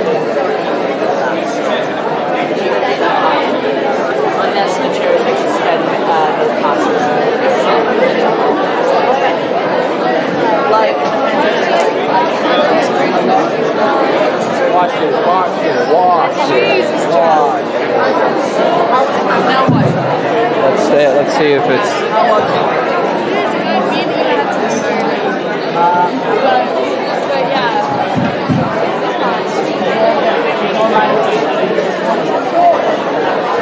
Just protect it until like it starts, and then we'll go. Wait, what were you saying? When we were going down the stairs. What are the main why are born people so stunning? Yeah, I know. Like. No, just look at them. All their skin. Look at your skin so clear. Delegates, please begin to take your seats. We'll be resuming with opening speeches. Okay, now.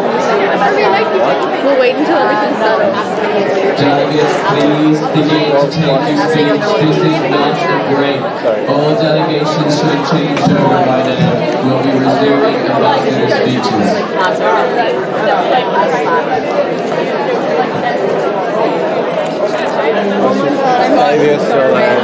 I'll go talk to her about the video. We can leave this, to be honest. We'll just ask her. Oh, like we're asking too much. I'm just going to tell her, she clearly wants to do something. I'm going to tell her go make the video. You can go do your art and I'll look after this. Okay, but can we go for lunch first? Yeah. Just Okay, ask her. I'll be back. No, just ask her to look after this camera until we get back, and then we'll come back to make her do the video. Yeah, and then I'll look after this. Where's Alicia though? Find Alicia. Hey, whoa. She's part of this group. She's here, but she'll but yeah, and you can do your art. I'll go after. Delegates, please come to order. We're now resuming their speeches. The next 8 speakers will be as follows. Laos, PDR, Lebanon, Libya, Lithuania, Madagascar, Malaysia, and Malta. Please approach the podium.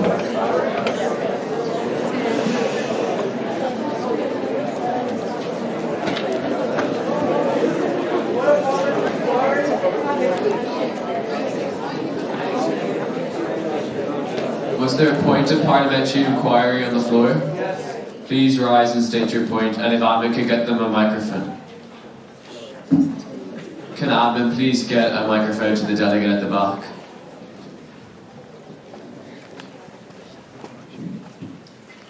Will right of replies not be recognised? Delegate, as previously stated by the Presidents of the General Assembly, right to reply will only be recognised after certain sets of speakers and will be influenced by time constraints. This is at the discretion of the Presidents. Thank you.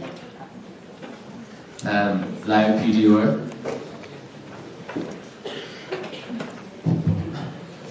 Noble Secretary General, President of the General Assembly, and esteemed delegates.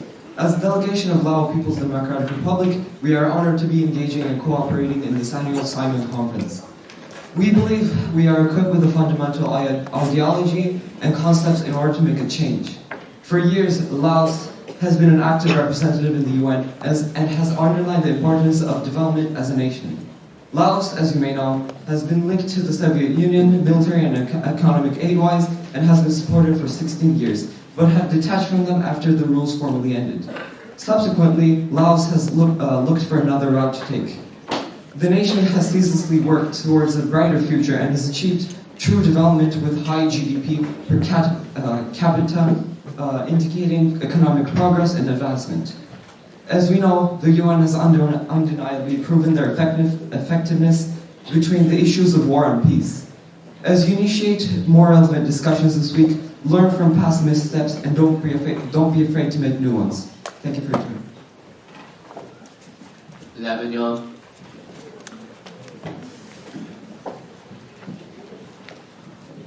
Esteemed members of the Secretariat, honorable chairs, fellow delegates, and dear guests. The United Nations was founded upon the principles of freedom and cooperation, aiming at fostering prosperity and equality among the member states. However, the mission has not yet been fully accomplished. When in 2017, more than 10,000 people died in the refugee crisis, it was the United Nations' job to provide aid to these people and save them from extermination. But we failed to do so. The situation in today's world, which is marked by the conflict, the war, the inequality, the constant violation of human rights, and the poverty that strikes millions of people, prove that we, the United Nations, have a long way to go. Lebanon has been in the center of the world's turmoil for the past 10 years. When we had to take care of the huge waves of thousands of migrants all by ourselves, because we had little to no cooperation with the other member states regarding the matter, we realized that even the powerful country can stand alone to face the cruelties of today's world. So, is this it? Are we simply going to surrender and let hatred be the foundation of our future? The answer lies in the sufficiency of international cooperation to help Close your humanity. remarks, please, delegate. We need to have faith in the vision of the United Nations. We need to work together towards the free and safer world for all. Thank you. Libya. Did the camera turn? No, is it straight?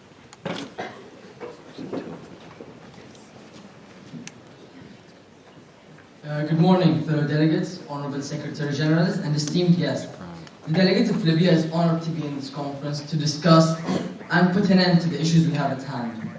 Due to Libya's current government and political system being in havoc and lacking the authority to oppress the crime syndicates and organizations within the country, this has led Libya to be in a state of ruin, as there are continuous attacks and bombing within the country.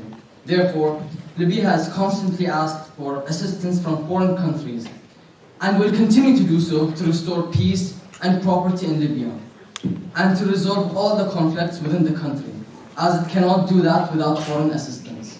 Thank you. Lithuania. Esteemed Secretary Generals, President of the General Assembly, Chairs and fellow delegates. We, the delegation of Lithuania, are extremely honoured to be here attending the 31st Annual St. Andrews International Model United Nations Conference. Lithuania has been a committed member of the United Nations since 1991, since the re-establishment of our statehood in 1990. Lithuania has strived to improve the global around us and has demonstrated our passion for global unity through our involvement in various United Nations programmes and committees. Lithuania's commitment to international peace and security is realised through its contribution to the UN-led peacekeeping missions and the UN-mandated European Union operations. In 1997, Lithuania joined the Standby Arrangements Agreement for the UN peacekeeping operations and placed civilian policemen and military under the UN Standby Arrangement System. Lithuania would like to pay special attention to the rising populism in Europe and the rising identity geopolitics in Eastern Europe, as we feel these are pressing issues facing our vulnerable country today. We look forward to constructive debate and to international collaboration, and will ultimately strive to uphold the sovereign rights of each delegation in this room. Thank you. Madagascar.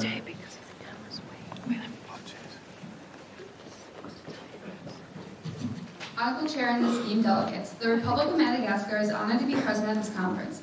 Madagascar is the fourth largest island in the world, located in Eastern Africa. With unique biodiversity like no other, it has become quite the tourist destination. After Madagascar gained independence in 1960, we have been very involved within the United Nations. But in a nation plagued by poverty, 20 out of 25 million citizens live on less than $2 a day. Our life expectancy ranks 161st out of 189 nations and is continuing to deteriorate due to epidemic illnesses. 120 out of every 1,000 children born will die before they reach the age of 5 this year, due to malnourishment and illness. We feel strongly about all the topics at this conference and are committed to finding solutions. We are looking forward to a great constructive debate. Thank you. Malaysia. Good morning, esteemed chairs and distinguished delegates. We, the delegation of Malaysia, are looking forward to an insightful and fruitful debate. Playing an active role since September of 1957, and with a population of 31.62 million, we look forward to do what is best for all of our citizens across the board. In particular, we look to counteract terrorism and racism. Thank you. Malta. Honourable delegates, esteemed chairs, good morning. In 1964, the United Kingdom finally declared Malta a republic within the Commonwealth of Nations. 45 years on from then, Malta has risen to prominence as a peaceful, rich and diverse nation. We hope to retain these values in our delegation. We hope to deliver an accurate, fair and impartial debate. In the early 1960s, Malta took a huge leap towards world peace by joining the United Nations. We were a small player in the huge bureaucracy that is the United Nations. In 2004, Malta contributed to European unity by joining the European Union, and consolidated that unity by joining the Eurozone in 2008. Lying in the Mediterranean Sea off the coast of Sicily, Malta has a wealth of cultural attractions, which brought over 2 million tourists to its shores last year. Malta is led by the former MEP Joseph Muscat, who was re-elected in 2017, and showcased Malta as a modern and progressive nation, with its first act being to introduce a gay marriage bill, just as the rest of Europe had previously. Since then, Malta has retained its reputation for peace, unity, strength and diversity, virtues we hope to show as delegates from Malta. Thank you.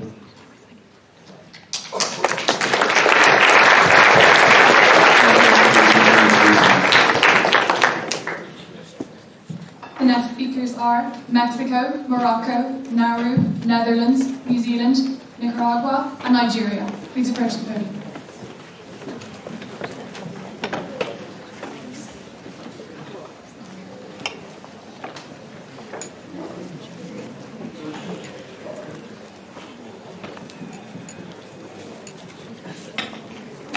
Mexico, you have the floor. Honorable Secretary General, esteemed chairs, and fellow delegates, the nation of Mexico is slated to be present at the 31st Annual SAIMUN Conference.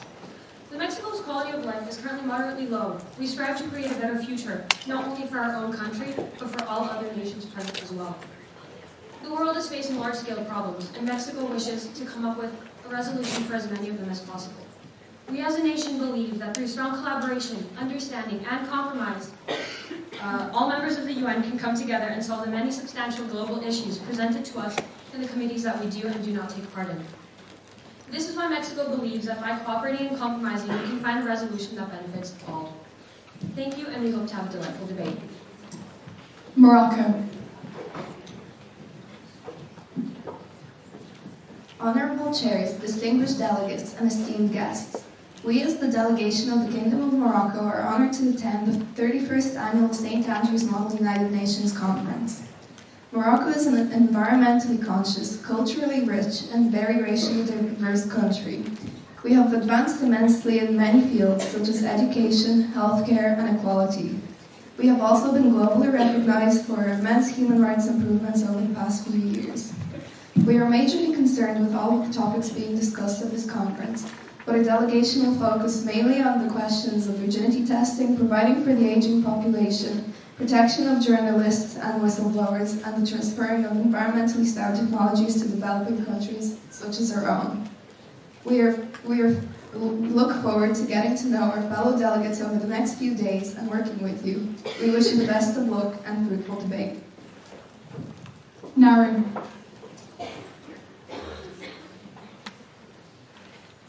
Presidents of the General Assembly and esteemed delegates, we, the delegation of Nauru, would like to thank the UN for our continued inclusion in this organisation, which provides our small nation with a voice in matters of global importance. Nauru, a small yet beautiful island, has been a proud member nation of the UN for 20 years. Nauru, like many other nations here today, has not always had the privilege to express our country's views. However, as of January 1966, our country is self-governed, and as of September 1999, our country is a member nation in the UN. It is after hard negotiation and determination from our country's leaders that has allowed us to be present here today. Although we are a small nation, we are continuously involving ourselves in the debate of the prevalent issues tackled at UN conferences. Our involvement in the UN covers a number of important issues such as global warming, nuclear testing, and Pacific aid. In only our second year of membership to the UN, we became the chairman of the Pacific Island Forum Group. We are particularly looking forward to this conference, and notably the question of the balance between human rights and combating terrorism, as we are actively supporting human rights and the development and measures designed to combat international terrorism. We feel this topic is of great importance and are excited to share our knowledge and voice our country's opinions. We are delighted to be taking part in SAIMUN 2019 and look forward to a stimulating debate with all topics throughout the conference. Thank you. Netherlands.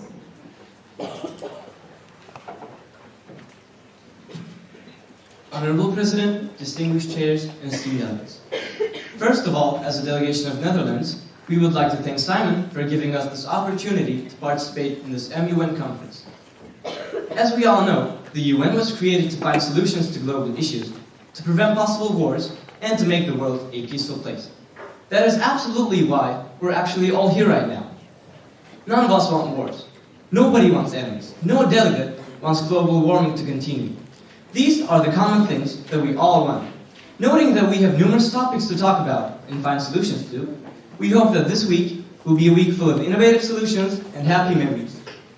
As a delegation of Netherlands, we guarantee that we will work as hard as we can to make the world a happy, peaceful place to live in. Thank you. New Zealand.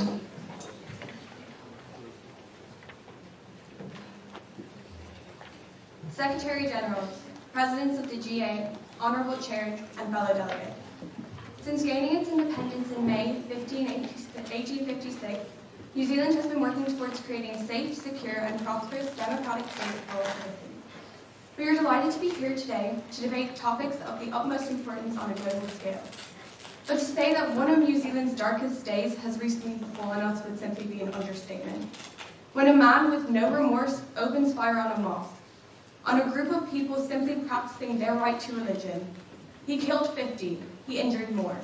New Zealand is a country where individuality and expression is of the utmost importance under every circumstance. It is a country where race, religion, and culture is celebrated. And with the help of the UN, we hope to create a world where this applies to everyone. Thank you. Nicaragua.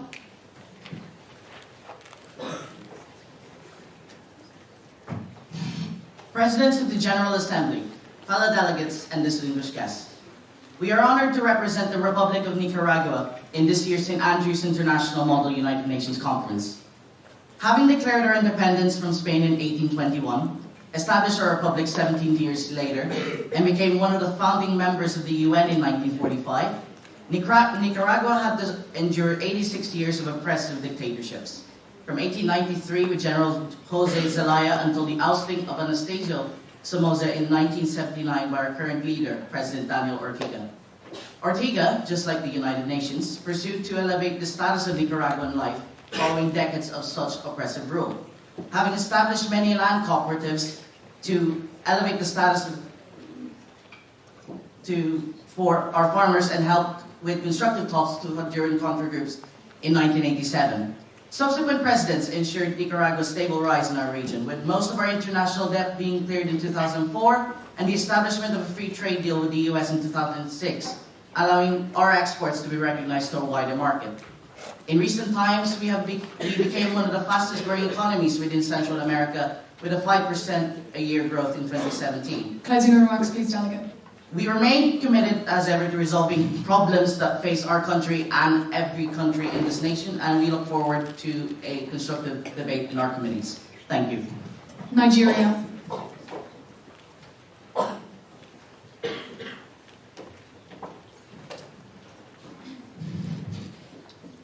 Presidents of the General Assembly, chairs, delegates, advisors and guests, violation of human rights, terrorism, antibiotic resistance, skepticism towards vaccinations, consequences of palm oil plantations are all interconnected.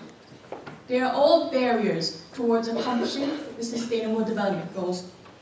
In order to achieve these goals, with the target of producing the optimal resolutions in the committees, the delegation of Nigeria welcomes productive discussion and debate towards long and short-term solutions, looking not only towards the foreseeable, but also the distant future, towards safety, equality, good health, and sustainable economies.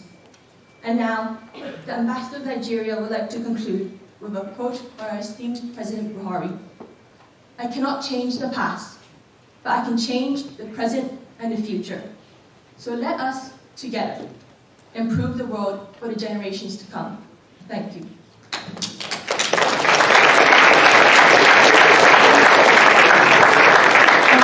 We will now be entertaining 2 rights of reply. Any delegates who wish to make said points, please raise your placards now.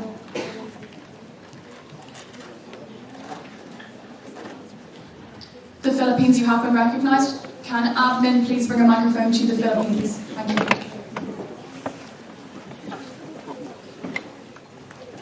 The Philippines has a question for Netherlands. Netherlands, you said no country wants no wars, but how could you say that when we have countries like USA spending 610 billion on militaries?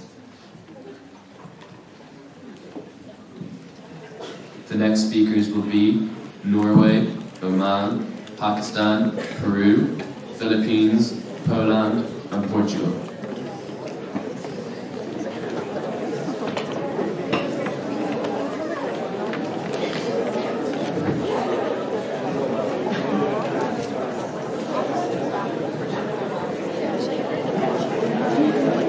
Not really the first speech. Actually, the second message. The first one I did it. Norway, you have the floor. General, honourable guests, fellow delegates, it is a great pleasure to be attending the 31st Annual SAIMUN Conference. As a founding member of the UN, we truly believe, 74 years on, this organisation is needed more than ever. Considering our rich history in the UN, we have no doubt that we hold the same stance that we did in 1945. We fully intend to carry on the Norwegian tradition of thorough and comprehensive debate. Although we are a small nation, we have a huge contribution to this organisation. In 2018, our Prime Minister, Ernest Solberg, stated in General Assembly that Norway believes we can achieve more when we act together, and we stand by these resonating words today. The very first Secretary General of the UN was a Norwegian man, and we to this day believe that we are prominently represented in this great forum, and we look forward to the next few days of productive debate. Thank you. Oman.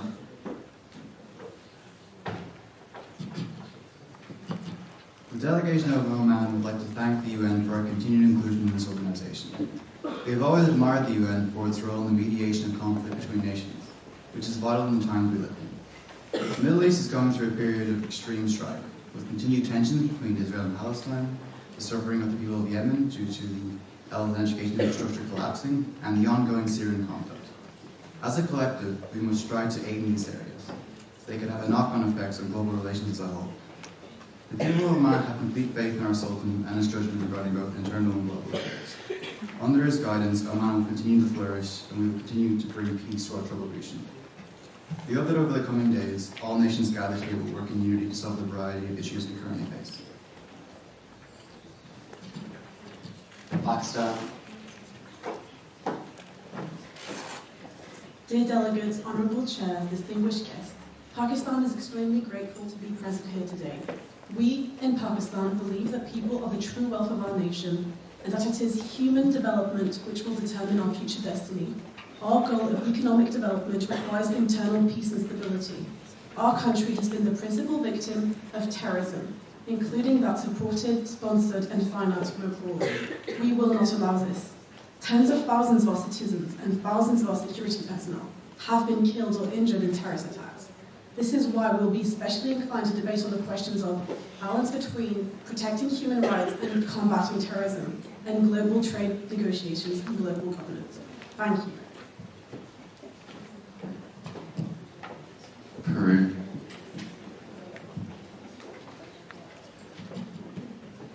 Esteemed chairs and fellow delegates, it's an absolute pleasure for Peru to be here today. Peru has been a member of the United Nations since the UN's creation in 1945, and as a fledgling democracy, recognises the importance of the UN's work.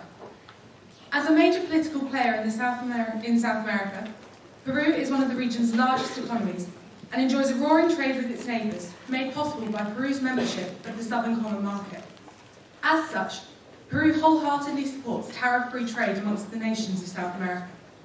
Despite the past actions of the Shining Path insurgency, Peru has grown and flourished, moving away from its violent past and now seeks to encourage the acceptance of the UN Declaration of Human Rights by all countries.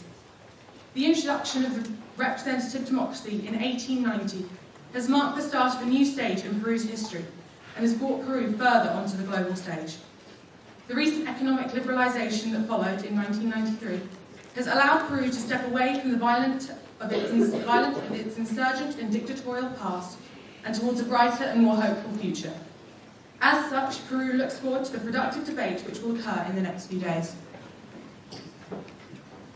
Philippines.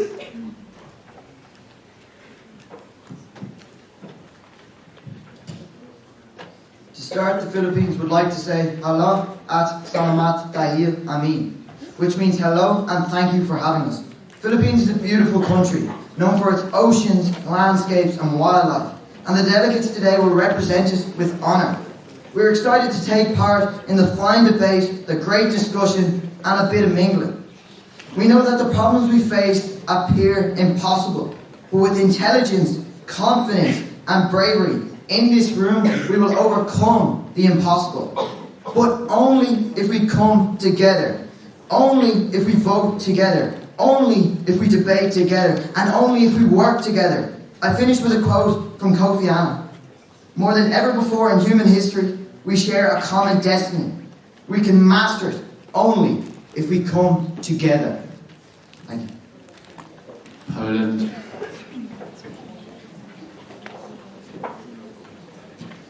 Honourable chairs, fellow delegates, esteemed guests, Polish people have a saying, Bóg trojcie lubi, which roughly translates to all good things are three. Frankly, the delegation of Poland would like to agree to this proverb and present you the three great things Poland has. Firstly, Poland prides itself on its fruitful past. The Republic of Poland officially became a separate state when it gained its independence once and for all in 1980. Poland is among one of the 51 original members of the UN, having signed the UN Charter on the 15th of October 1945. The second thing Poland is definitely looking forward to is our blooming future. Poland takes an active part in the work of the United Nations, placing special attention on actions aimed at fostering international peace and security, promoting human rights and democracy, poverty eradication and development aid, as well as environmental protection. Finally, the last great thing Poland has is all of you, our allies. Together we are strong. Only by cooperating will we achieve the goals we have set for ourselves and hopefully provide practical solutions to the problems debated in the following 3 days. Delegates, Poland invites you to speak out. Thank you. Portugal.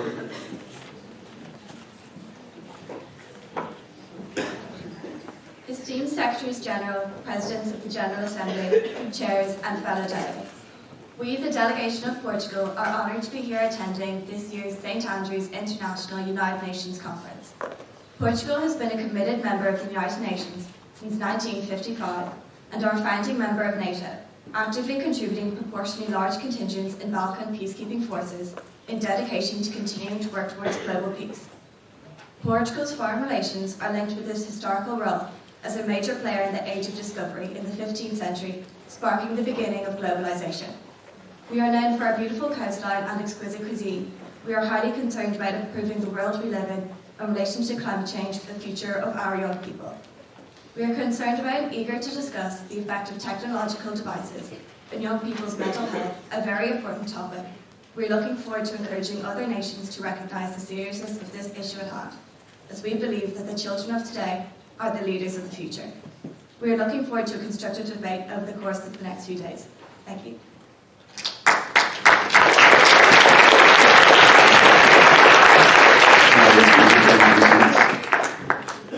We will now be entertaining 2 rights to reply on the last, please lower all placards. We'll now be entertaining 2 rights to reply on the last 8 speakers. If there's any such delegations who wish to make such a right reply, please lower all placards. Please raise all placards now. Nigeria, Saudi Arabia, can you please stand up and can admin get them on mic?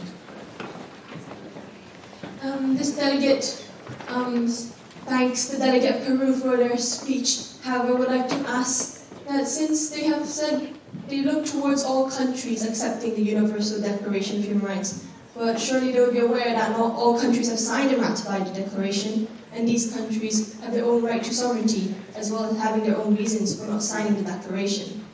Thank you. Saudi Arabia. We would like to make a comment addressed towards the Philippines specifically.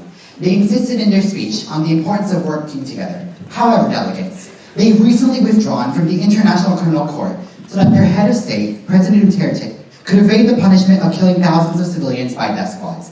We find this to not only be dishonest, but shameful by the delegate of the Philippines. Thank you. Thank you, delegates. The next speakers are Republic of Korea, Romania, Rwanda, St. Lucia, Saudi Arabia, Senegal, and Serbia. Could you all please approach the podium? Delegates, this will not be an opportunity to talk.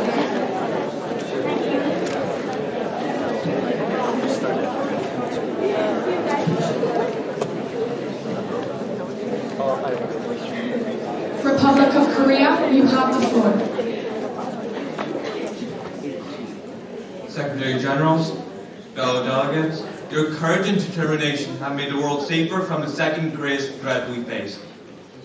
What is an even greater threat than climate change is one which the fear of multilateralism determines political attitudes that make us unable to solve global challenges. Fear and hate.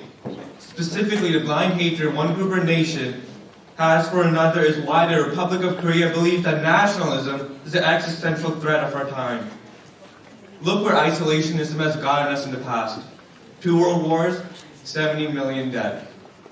Never again can we go back to those dark times when fear and hatred like a contagion infected the world. We cannot retreat back into a world where the global liberal democratic order is seen as a threat and isolationism is used as a solution. Today we call on people everywhere to reject the scourge of nationalism because governments cannot legislate tolerance or eradicate hate. That's why each one of us has to find the beauty in our differences instead of fear. It's up to all of us now. Romania. Good morning, fellow delegates and honourable chair.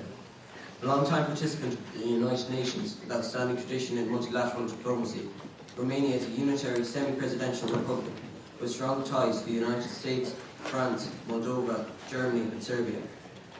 Romania's relationship with the United Nations has been a top priority for the last 60 years, and with our international communities currently facing such a large array of global challenges, there has never been a more important time for our nations to cooperate and collaborate to ensure a shared future of peace and prosperity. To this end, Romania is greatly troubled not only at the rise of cybercrime in recent years, but also by the increased impact of social media in elections. We are also interested in the role of artificial intelligence in the context of international security and disarmament. The United Nations has long been at the centre of endeavours for change, and Romania hopes that discussion over the next few days will result in a decisive, safe and effective resolution of many important issues. Thank you. Rwanda.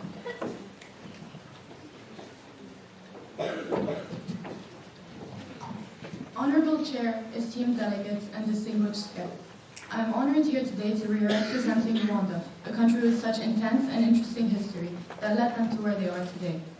Rwanda, as you all know, has had an extremely bumpy road.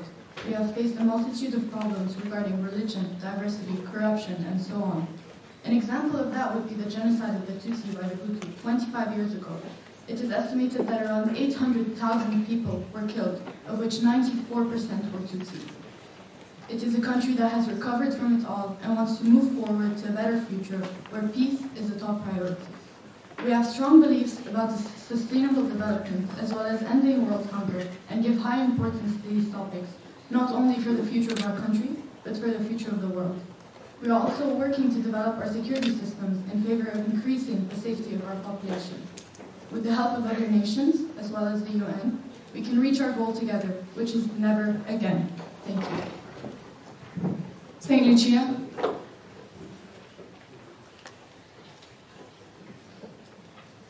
Honourable Chairs, fellow delegates, and Presidents of the General Assembly, it is a great pleasure for St. Lucia to be present today. St. Lucia is an island nation which is part of the Windward Islands in the Caribbean Sea, northwest of Barbados. Its capital city is Castries. In the past, the island was often switched between British and French control. It gained independence and joined the UN in 1979, but is still a member of the Commonwealth Nations. Our population is approximately 165,595. The official language of St. Lucia is English, however French is also widely spoken. St. Lucia feels proud of its devotion to peace, honour and solidarity. And so, this week, St. Lucia is both excited and honoured to participate in what will hopefully prove to be an enjoyable and constructive debate. And in the words of our national motto, to the land, to the people and to the light. Thank you. Saudi Arabia.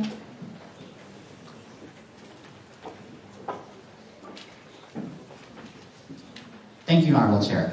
Honourable Chair and distinguished delegates, Saudi Arabia remains an exemplary country in being able to preserve tradition and cultural practices while also protecting human rights and promoting gender equality. Despite facing criticism from several members of the international community, in the 2018 Human Rights Council, out of the 75 of 96 member states that spoke, they all commended Saudi Arabia for its efforts to empower women and protect human rights. In addition, Saudi Arabia wishes to reiterate the need for member states to not only accept but embrace cultural practices that are different to their own. Despite facing backlash for our practice of male guardianship, Saudi Arabia continues to be a member of free principled women's rights groups within the UN. This is a privilege many member states cannot live up to. We wish for all member states to recognize diversity as an essential component to the international community, never an impediment. Thank you. Senegal. Is Senegal here? Yeah. Okay, we'll be taking Serbia first. Serbia, you have the floor.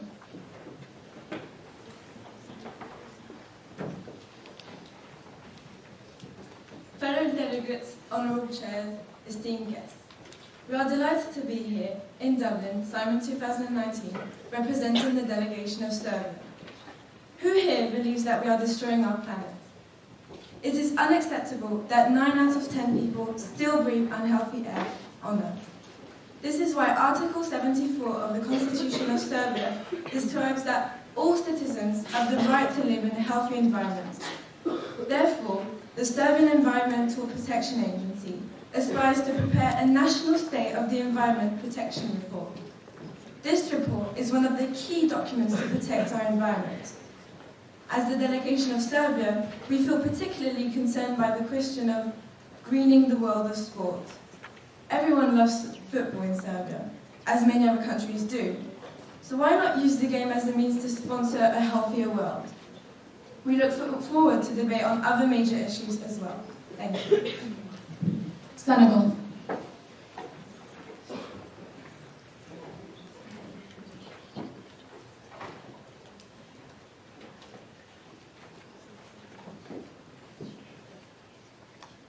Senegal would like to welcome all delegates to this conference. As the leading progressive democracy on the continent of Africa, Senegal would like to continue to shine as a good example to all countries emerging from colonialism or the influence of other nation states. We recognize that the independence is not achieved through isolation but through the formation of partnerships with allies. And we recognize and are thankful that the United Nations afford us the opportunity to achieve these partnerships. Maintaining democracy is difficult in an African state, but Senegal deplores the alternatives we see, such as tyrannical dictatorship. Senegal does not intend to stand idly by while the few prosper and the many are left poor in nations rich in mineral wealth. We intend to work with our global partnerships, the U.S., in order to ensure justice for all. Thank you.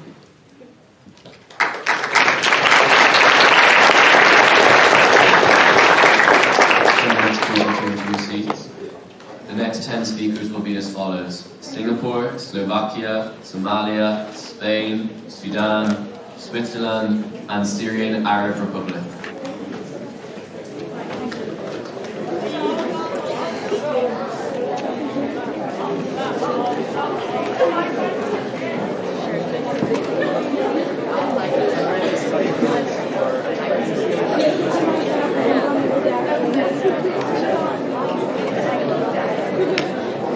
Singapore, you have the floor.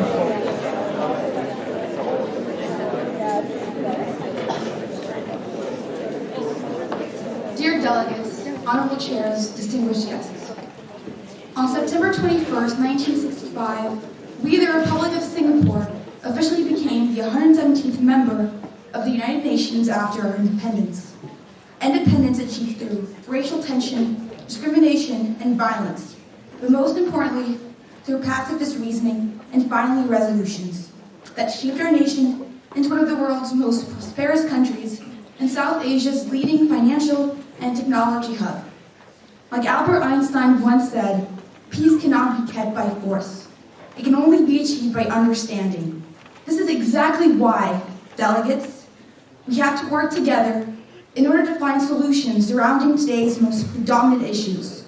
We strongly urge you to effectively meet challenges facing the international community to make this world a better place. Thank you. Slovakia.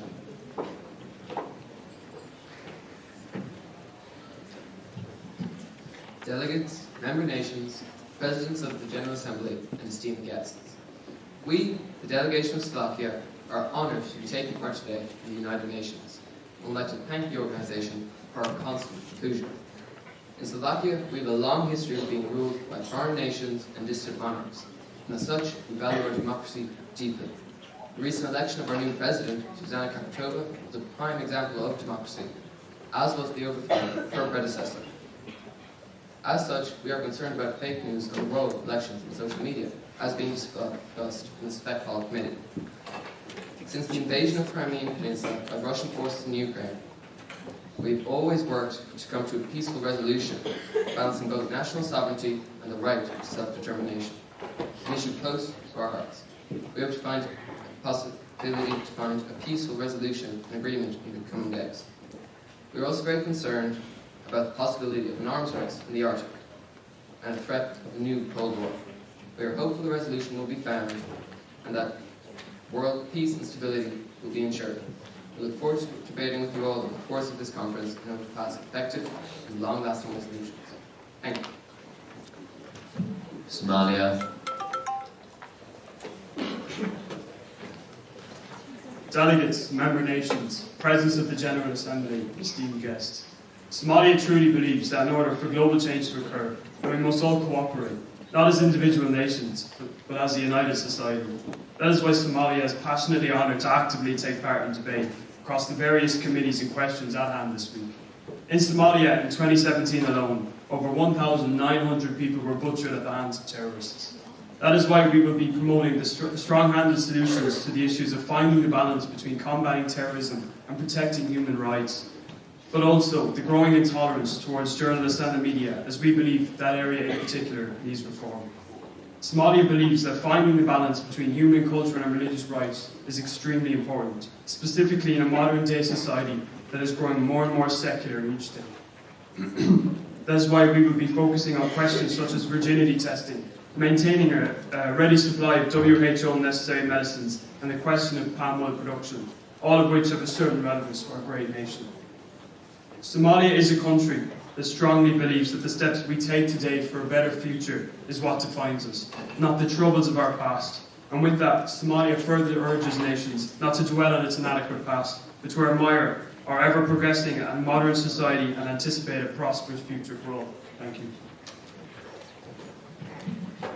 Spain.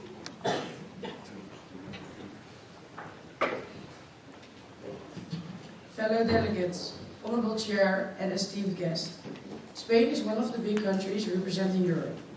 The delegation of Spain focuses on raising awareness, mainly for climate change and terrorist attacks. To make sure that we stay below the 2 degrees Celsius agreement formed by the UN, Spain wants to address this problem by preserving peatlands as long as possible, because peatlands play an important role in Spain's plans to limit rising temperatures. The delegation of Spain has recently been suffering from several terrorist attacks. This has made the delegation of Spain and the rest of the world stronger in the fight against terrorism. The delegation of Spain thinks that terrorist attacks should be eradicated and hope that the UN will unite in our fight. Because the decisions made today are the first few steps to a brighter future for us all. Thank you. Sudan.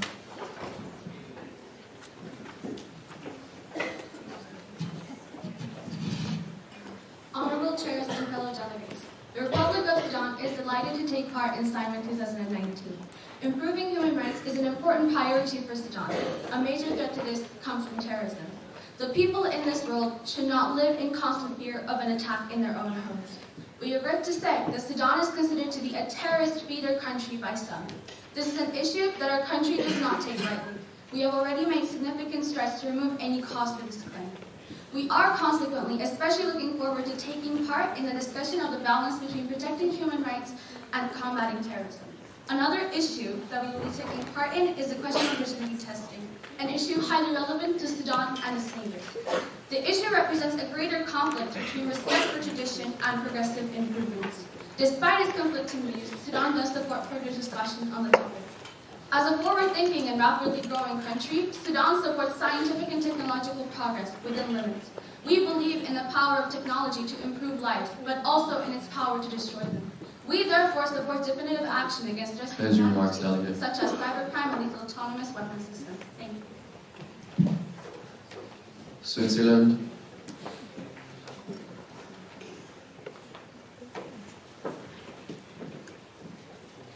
Honourable Chair, esteemed guests, fellow delegates. We, the delegates of Switzerland, are delighted to be attending this prestigious conference of SAIMUN 2019. Switzerland is a landlocked mountainous country in Central Europe with a population of 8.4 million people. Switzerland holds its sovereignty and neutrality in high regard and emphasises the importance of the voice of the people with a direct democracy government. This progressive policy was designed to ensure security and promote peace. Such a stance has been extremely effective and has resulted in Switzerland not being in a state of war internationally since 1815. Switzerland joined the United Nations in 2002, becoming the 119th member. Swiss citizens have an extremely high quality of life, ranking second on the Human Development Index. The delegation of Switzerland is looking forward to contributing to creating a better world for all member states and sincerely hopes for constructive and cooperative debate. Syrian Arab Republic. Fellow delegates, Honourable Chair, President of the General Assembly and esteemed guests. 29th of July 2011, a date that will live in infamy. The Syrian Arab Republic was callously and deliberately attacked by its own armed forces, forming this Free Syrian Army and Syrian Democratic Forces on that day, under the solicitation of foreign powers, under the fervour of undue radicalism, and under the influence of poor harvests caused by climate change. This was the beginning of the Syrian war, which would rip our country apart and almost destroy it for 8 years, almost continuing to this day. A great man once said, "We must always consider that we shall be as a city upon a hill. The eyes of all people are upon us." Today, the eyes of all of the people of the world are upon us, and our governments at every level must be as a city upon a hill, constructed and inhabited by all peoples aware of their great power and even greater responsibilities. Before the conflict, Syria was a nation of peace, with peaceful and prosperous trade and cooperation with its friends and allies. We hope that someday this again can be achieved with great effort. There is no doubt that both from inside and out, hostility remains towards us and our nation under sanctions, but from our rubble we can rebuild, and we will. Thank you.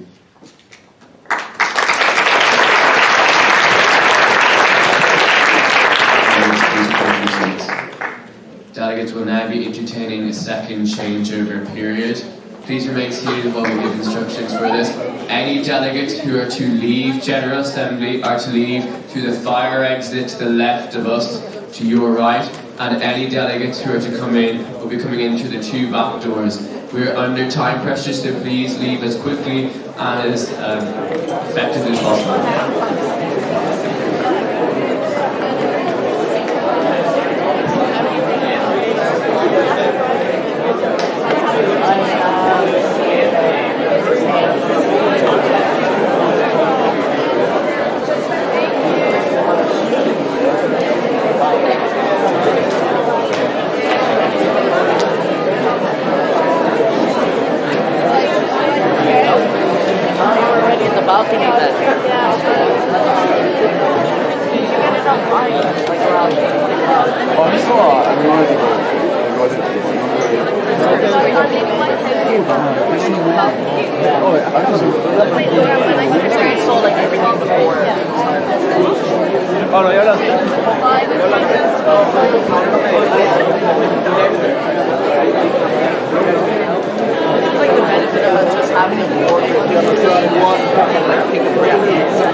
Tuna kamerasını çekiyor, kamerasını çekiyor.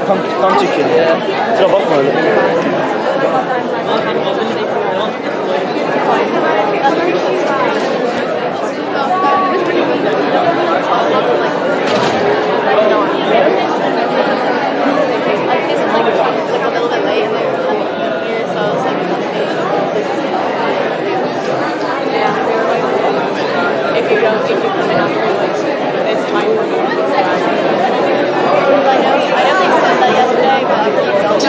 Please begin to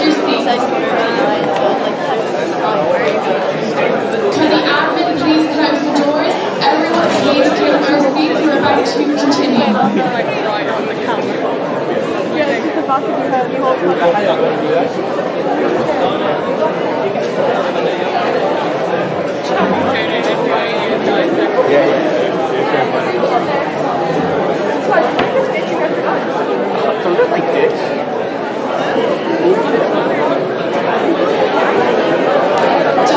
please sit down. I'll now be calling up the next speakers. Order on the floor, please, delegates. Tajikistan, Thailand, Togo, Turkey, UAE, Uganda, Ukraine. Please approach the podium.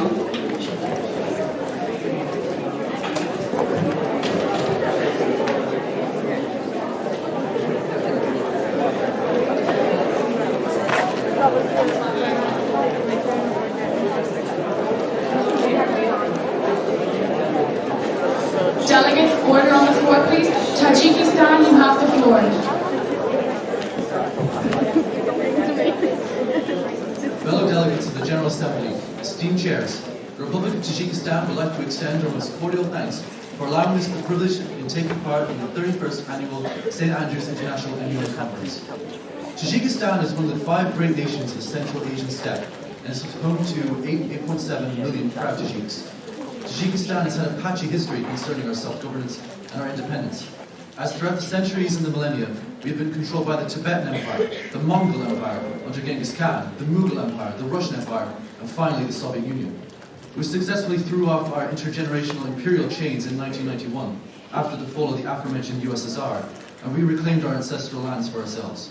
Since then, thanks to international cooperation both within and independent of the UN, Tajikistan has greatly improved from its previously dire humanitarian situation and has become a state truly worthy of its occupants. We thank all nations here today for that. We look forward to discussion of all resolutions in the coming conference.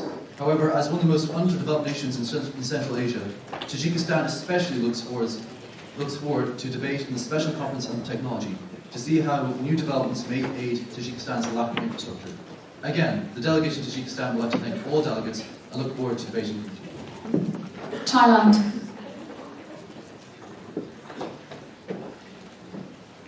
Honourable chairs, fellow delegates, esteemed audience, Thailand is a marvelous country mainly known for its beautiful beaches, opulent royal palaces, and ancient ornate temples, displaying various figures of Buddha.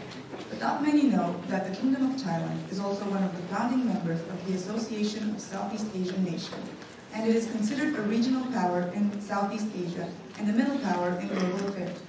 Worthy to mention is Thailand's high level of human development, which makes it the second largest economy in Southeast Asia, and it is classified as a newly industrialized economy.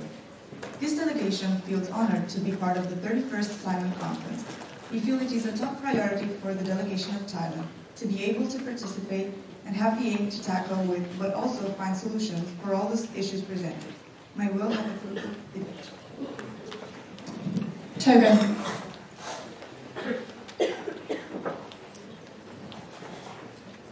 Honourable chairs, fellow delegates, and esteemed guests, we, as representatives of Togo, continually ask ourselves the same question.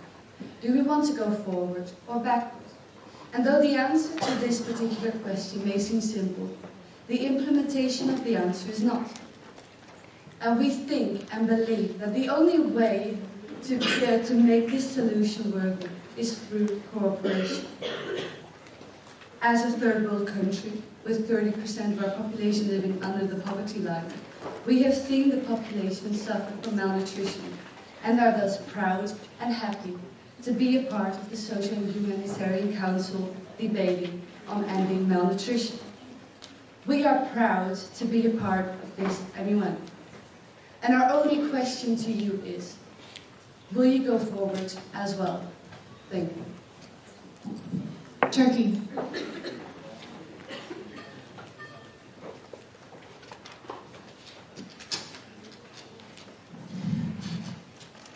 Secretary Generals, Presidents of the General Assembly, Honourable Chairs and fellow delegates.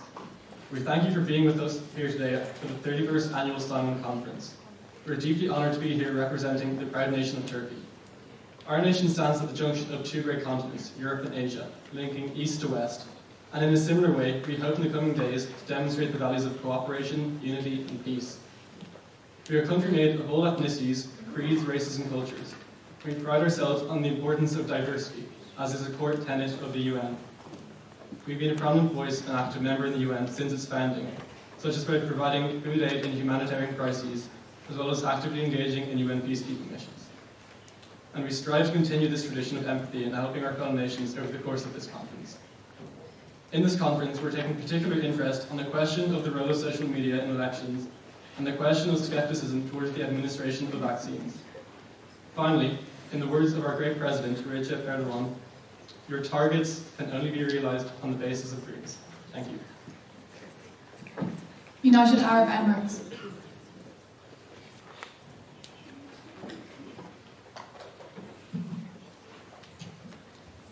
Honorable Chairs, fellow delegates, and distinguished guests, it is a great pleasure for the United Arab Emirates to be present here today. As you may know, the UAE joined the United Nations in 1971 and has since been an active participant. Our country attaches a great importance to dealing with the problems our world is facing, and especially the rise of populism in Europe. We have been observing the situation for some time and we believe it has reached a crucial stage.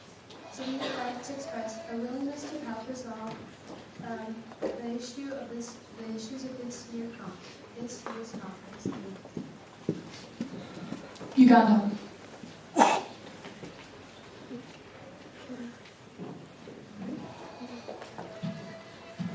Secretaries General, Presidents of the GA, Honourable Chairs, and fellow delegates. The delegation of Uganda is honoured to be here today at the 2019 St. Andrews MUN. Uganda is a landlocked country in Eastern Africa with a population of over 40 million people. It is one of 55 member states of the African Union and joined the UN in 1962. Uganda has one of the youngest populations in the world, with 78% of the population under the age of 30. In an effort to increase life expectancy, one of the questions we are most interested in discussing is the question of maintaining a ready supply of the medicines on the World Health Organization list of necessary medicines. We are also particularly committed to the question of extrajudiciary and arbitrary killings. Thank you for listening, and we hope we can all work in coordination for an interesting and productive debate. Ukraine.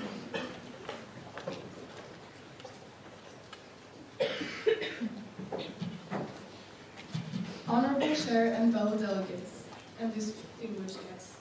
The delegation of Ukraine is grateful for the opportunity to be part of this year's 2019 Model United Nations Conference, and for the occasion to be able to find solutions for a sustainable future. In 2019, we are still faced with a number of problems in the world, but also within our country. Moreover, though we only have been declared as an independent state since 1991, we have been caught up in a still present crisis since 2014 because of the close cultural background and common history we share with our neighbor country. This is why the delegation of Ukraine is particularly looking forward in debating on the question of Ukraine about Crimea and what is in our eyes an illegal annexation of this peninsula because of a referendum held at gunpoint by our neighbor country. Ukraine strongly believes, however, that a compromise needs and will be reached between all of the parties concerned. Thank you for your kind attention, and good luck with your deliberations this week.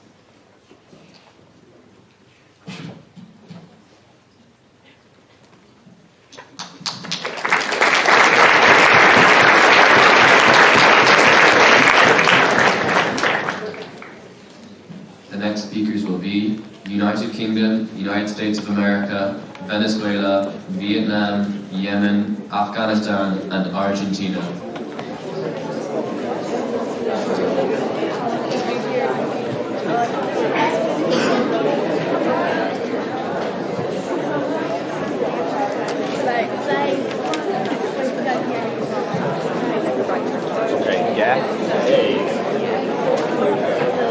United Kingdom,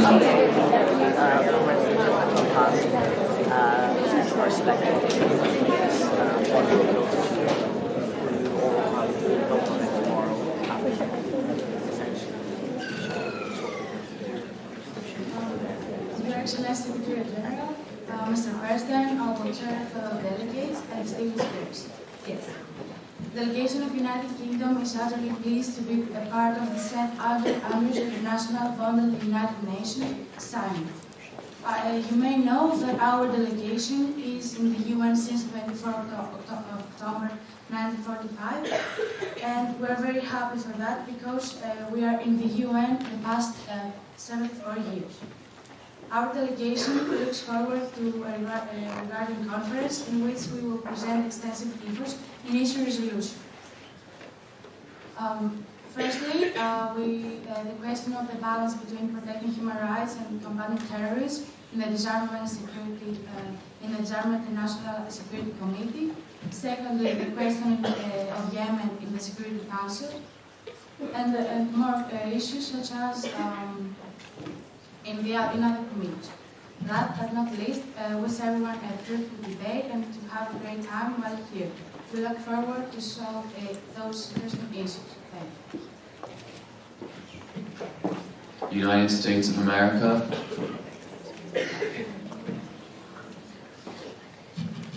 Secretary Generals, PGAs, distinguished delegates, the United States of America is honoured to be attending the 31st Annual SAIMUN Conference.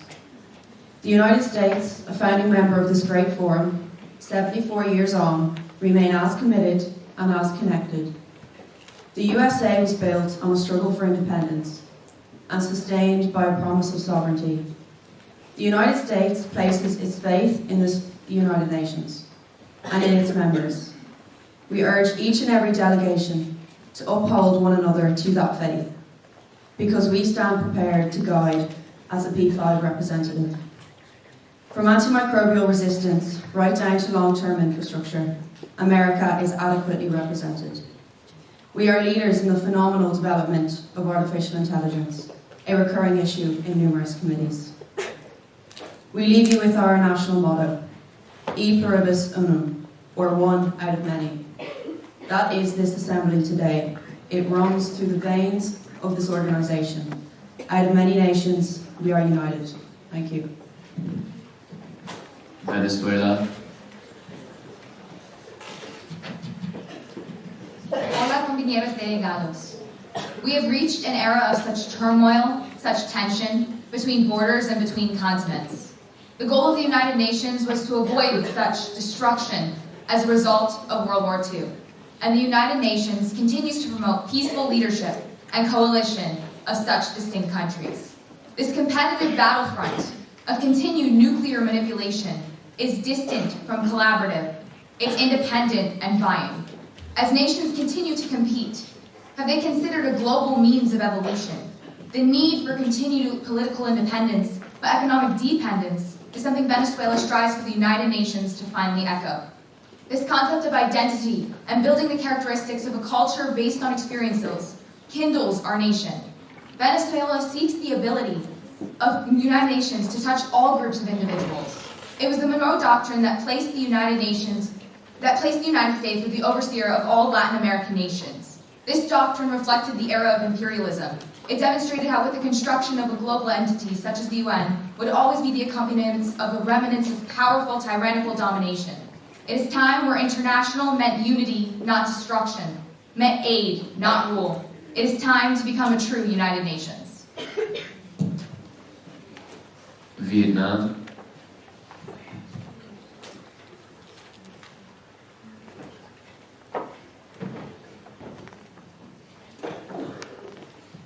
Honorable Chair, fellow delegates, and esteemed guests. Vietnam, once a poor and underdeveloped country, has experienced average annual GDP growth of over 6% in the last 20 years, transforming it into one of the world's largest food exporters and dramatically improving living standards of nearly 100 million citizens. Like many countries all over the world, Vietnam experiences the heavy influence of technological developments. Many who find themselves on the Science and Technology Committee know about the never-ending fight against cybercrime. Vietnam has found a solution: hope. Hope that lies in the strong collaboration of all the UN countries. If it was not for the help of the UN, who connect Vietnam through international expertise, knowledge, and technical assistance, I would not be standing here today. As the ambassador of the 15th most populous country in the world, I can proudly say that Vietnam's voice will be heard now. That Vietnam's voice become the United Nations voice. That the UN be strong today, stronger tomorrow, the strongest together. Yemen.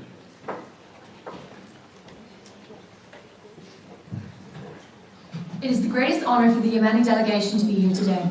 Yemen is a sovereign nation to the south of the Arabian Peninsula, from the blue seas of Aden to the white sand of the Tihama. We are a young nation, only 29 years in existence, but we have been no stranger to hardship. For the last 5 years, the fledgling nation of Yemen has been scarred by secessionist violence and terrorism, forcing the government into exile and killing tens of thousands. As we assemble here today, as the United Nations, 17 million Yemenis are at risk of starvation, over 3 million of them children. Medical supplies are near depleted and terrorist activity is rampant. Although we are a resilient and strong people, we are in desperate need of assistance from the nations here today.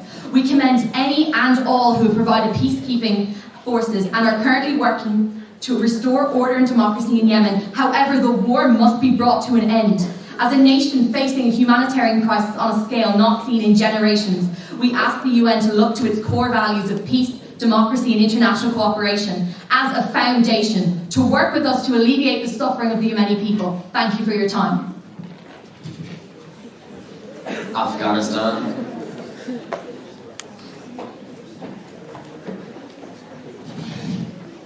Honourable Chair, esteemed delegates and distinguished guests. The Islamic Republic of Afghanistan is a landlocked country in South and Central Asia, bordered by Iran, Turkmenistan, Uzbekistan, Tajikistan, China and Pakistan. Throughout the past decades, our country has suffered of armed conflicts, the emergence of the brutal totalitarian Taliban regime, the US-led invasion, political corruption, and a rising poverty rate. Right now, there are millions of people in Afghanistan who are in need of humanitarian assistance. Without rapid and immediate delivery of sufficient resources such as food, water, shelter, and medical supplies, Afghanistan could experience a humanitarian catastrophe. We do not want to remain mired in poverty and chaos, the two factors that gave rise to the Taliban in the first place. Despite the many present challenges, we are trying to surpass these difficulties and build a promising future for our people. We kindly ask of our allies and of the UN to assist us in any way they can through donations, NGOs, and by raising awareness about our current situation. We want and need the voices of our men, women, and children to be heard. Thank you. Argentina.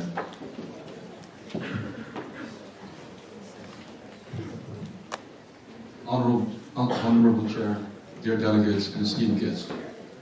Unfortunately, we just found out that our ambassador would not be with us today, and as we're not in possession of the speech, we won't be able to deliver the original speech to you. However, as a delegation of Argentina, we would like to mention that we are honored and delighted to take part in the debates that will be happening over the next couple of days, and we hope that we can unite our powers and form resolutions in order to tackle problems on the levels of security, humanitarian issues, political issues, and economics. Thank you.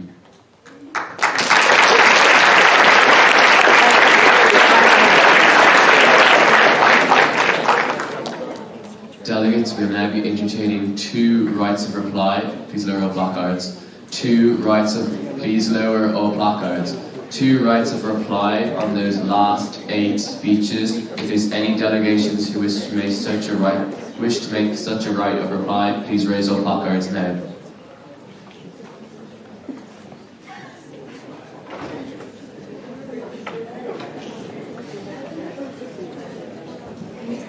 DPRK and Cuba. Can these 2 delegates please rise, and can admin please get them a microphone?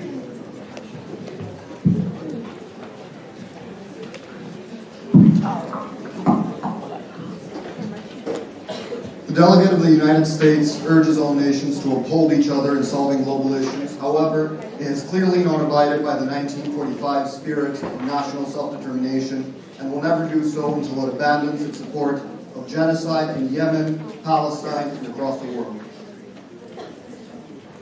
Cuba. The delegation of Cuba has a question to the US. Does the US think that it should do a bit less guiding? Because when they do guide, they guide with missiles and invasions, such as the invasion of the Bay of Pigs. Thank you, delegates. The next speakers will be Australia, Azerbaijan, Belarus, Belgium, Bolivia, Brazil, and Bulgaria. Could those ambassadors please approach the podium?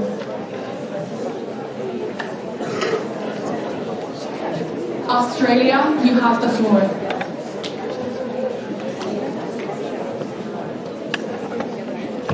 Order on the floor, please, delegates. Australia, you may begin. Honourable chairs, fellow delegates, and esteemed guests. When Australia first joined the United Nations as one of the founding members, it did so to be an active voice for the smaller nations which do not have the same amount of influence as the bigger nations. And we hope to continue this historic role in this MUN. Global problems cannot and should not be solved without input from those who are affected by the problems and solutions. Today marks the beginning of an important gathering. We are all here to put our best efforts into solving the problems of our modern world. And though we might not be able to solve these problems in a few days, we believe that progress, no matter how little it may be, is better than no progress at all. Issues such as global warming, resistance to antibiotics, and the rapid militarization of previously neutral areas can no longer be ignored. We must come up with a solution, and we must do this together. That being said, the delegation of Australia wishes everyone a successful and productive MUN. Thank you. Azerbaijan.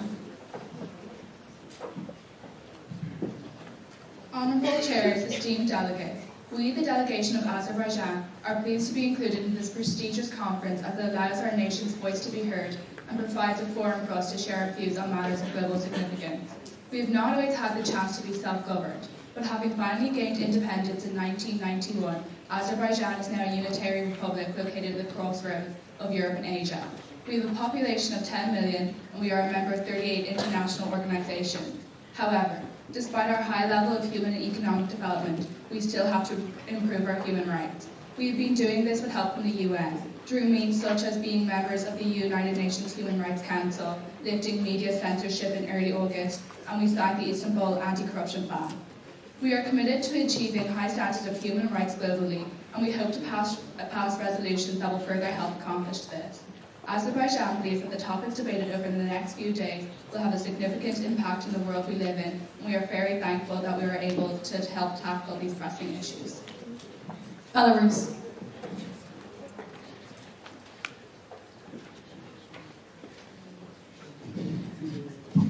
Honourable chairs, Honourable Secretariat, esteemed guests, and advisors and fellow delegates. It is an honour to address you all as the Ambassador of Belarus. In September 1991, we gained independence, and since 2005, we are proud to call ourselves a democratic country. This year's agenda, the agenda of the 21st annual session of SAIMUN, consists of vital issues we must directly tackle. Our country is involved in all of them, but we have given emphasis in specific ones. This year's special conference is on science and technology. Our delegation is involved, as we mentioned previously, in all topics. However, more emphasis is given on the question of maintaining a ready supply of the medicines on the WHO list of necessary medicines. Since the problem is getting dramatic due to changes that have been noticed in a lot of areas, we are in a position to say that all Belarusian citizens enjoy a proper healthcare system. More specifically, our country has invested a lot, not only on construction of public hospitals, but also on the maintenance and medicine provision to all citizens, especially to those that are in need. With that being said, we wish everyone a fruitful debate, and thank you for your attention. Belgium.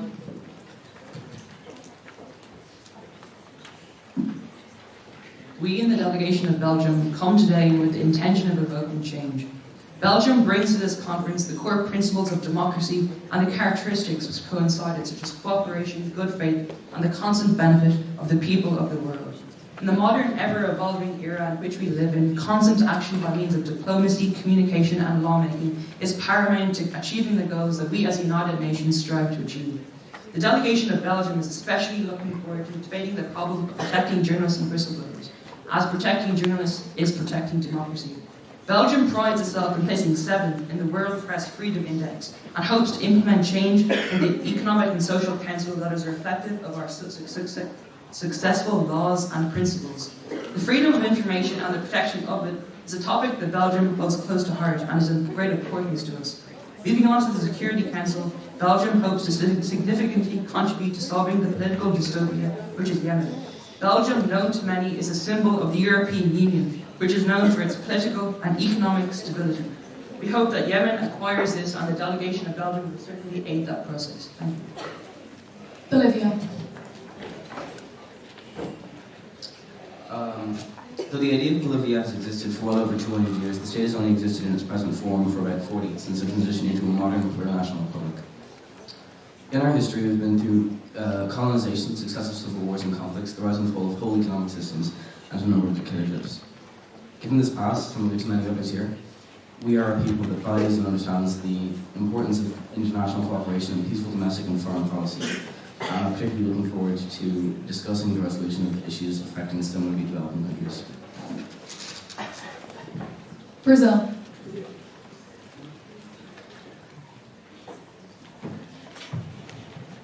Dear delegates, honorable chair, and distinguished guests. The delegation of Brazil asks, how has the UN accomplished so much in the past 74 years? To this, we answer through unity, working together. We're here today as the model United Nations, united to solve real issues of today's society. It is no secret that the world is going through interesting times. Global warming, terrorism, poverty. But it's through our collaboration together, debating these topics here, that we can hope to solve them. We will solve them as we have time and time again, together. Our country is plagued by poverty and corruption, and therefore we will be paying extra attention to the topics of the decline of long-term investment in infrastructure and the effect of low inflation and low-level wage growth. But as a member of the BRICS Association, Brazil hopes to be an example and be a glimmer of hope in these dark times. I hope that we can come together to a suitable resolution to these issues together. Thank you. Bulgaria.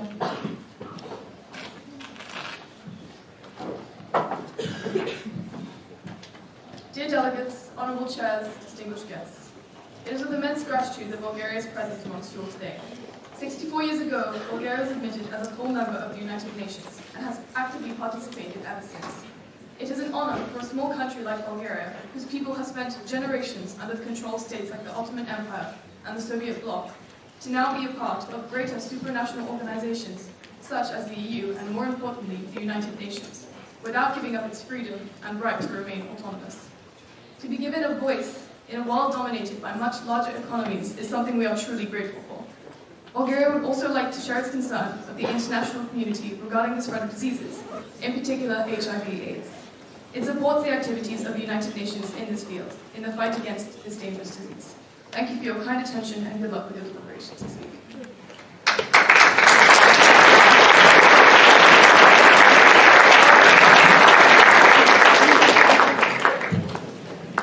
The next speakers will be as follows: Burkina Faso, Canada, Central African Republic, Chile, China, Colombia, and Costa Rica.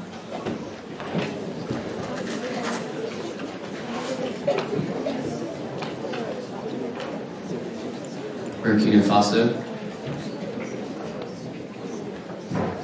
Honorable chairs, fellow delegates, it is a great pleasure for Burkina Faso to be present today. Burkina Faso is a landlocked country completely surrounded by its neighboring countries: Mali to the north, Niger to the east, Benin to the southeast, Togo and Ghana to the south, and Ivory Coast to the southwest. We gained independence from France in 1960, and our population is estimated at 19 million. The official language of Burkina Faso is French, however Burkina Faso is also a multilingual country with an estimated 69 languages spoken there.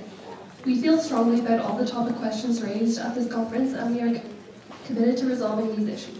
And so this week, Burkina Faso is both excited and honoured to participate in what will hopefully prove to be an enjoyable and constructive debate, and looks forward to the rest of the conference in both the General Assembly and our committees. I wish you in the words of our national motto, unity, peace, justice. Thank you. Canada.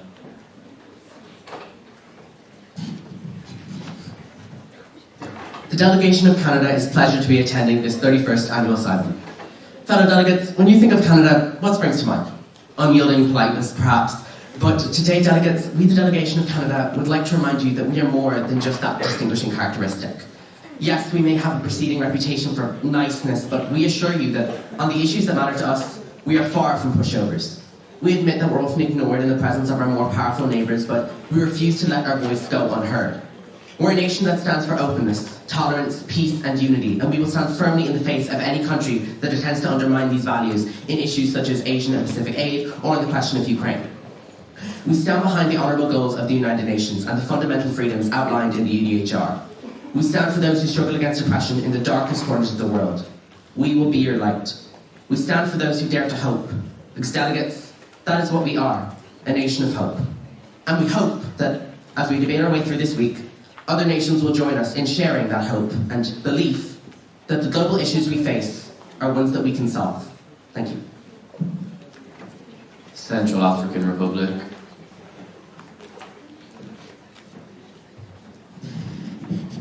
Honourable Chairs, fellow delegates, it is a great pleasure for the Central African Republic to be present today. We are a landlocked country in Central Africa, bordered by Chad to the north, South Sudan to the east, the Democratic Republic of the Congo to the south, and Cameroon to the west. The official and primary language in our country is Sango, making the Central African Republic one of the few countries with an indigenous language as its official language. We gained independence from France in August of 1960, and some of our natural resources include gold, diamonds, uranium, and oil. Our population is just over 6.5 million, and so this week, the Central African Republic is both excited and honoured to participate in what will hopefully prove to be an enjoyable and constructive debate, and looks forward to making new friends and to the rest of the conference in both General Assembly and our committees. I wish you, in the words of our national motto, Unité, Dignité, Travail. Unity, dignity, work. Thank you. Chile.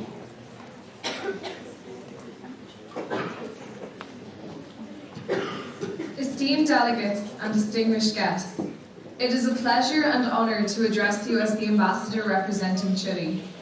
Chile takes pride in its vast development, cultural practices and interesting features. We take pride in our strength and resilience, such as that of the 33 Chilean miners who were trapped 2,300 feet underground for 2 months. But most of all, we take pride in our ability to work with others to better the world. We retain diplomatic ties with most countries here, and it is our sincere and utmost belief that if we are united as one, we can tackle any dilemma thrown our way. Only together can we solve the problems that we have faced for far too long in this world. With the support of others, we can take action to fix the flaws in our policies. All resolutions being debated over the next few days have the capacity to make a huge difference to the world. We hope for constructive debate. Thank you and have a good day. China. Honourable Chair and fellow delegates, over the past several decades, the People's Republic of China has developed into a global superpower. China's manufacturing capabilities and trade agreements have allowed the nation to advance its economy to becoming a stable and efficient model of success. As a member of the United Nations, the delegation of China desires to work in conjunction with all nations when resolving international crises that pose a threat to China and the UN in its entirety. These issues include, but are not limited to, a large and rapidly aging population, environmental degradation caused by dependence on non-renewable resources, water shortages, the emergence and re-emergence of infectious diseases, as well as ensuring effective treatments for these diseases, and ethnic and religious tensions. The delegation of China aspires to work with member nations in constructing comprehensive resolutions to tackle the many pressing issues facing the UN. Moreover, China wishes to promote an open dialogue between all nations in support of solutions to these issues to develop a closer and more efficient global community. Thank you. Colombia.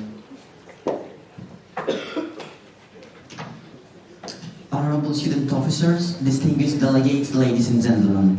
It's a pleasure and honor to address you as the ambassador representing Colombia.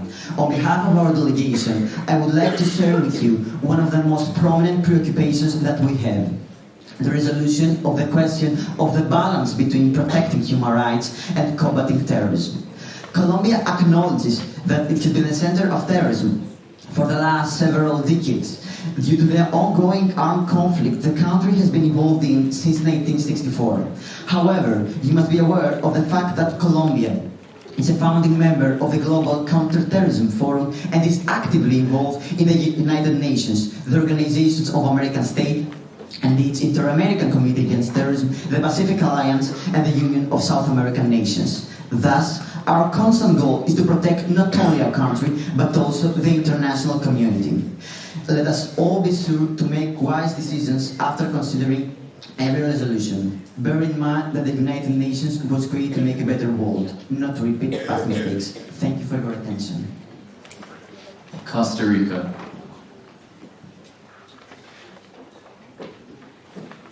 Secretaries General, Presidents of the General Assembly, fellow delegates. The delegation of Costa Rica is honoured to be here at the 31st Annual SAIMUN Conference. As a founding member of the United Nations, Costa Rica realises the importance of building a worldwide consensus to strengthen international law and uphold universal values as they relate to peace and security, democracy, the promotion and respect of human rights. While we've been relatively free of global disputes, we remain active in our United Nations role, proof of our adhesion to the process of strengthening multilateralism. An element we feel is inherently linked to security and the only acceptable way for our country to offer a coherent and effective response to international threats and challenges. We feel climate change is the greatest task of our generation and hope we can answer the question of transferring environmentally sound technologies to developing countries and economies on transition. My delegation appreciates this forum to address international issues. We are grateful for the United Nations in allowing all represented countries, no matter of relative weight and power, to exercise a role in global politics. Thank you.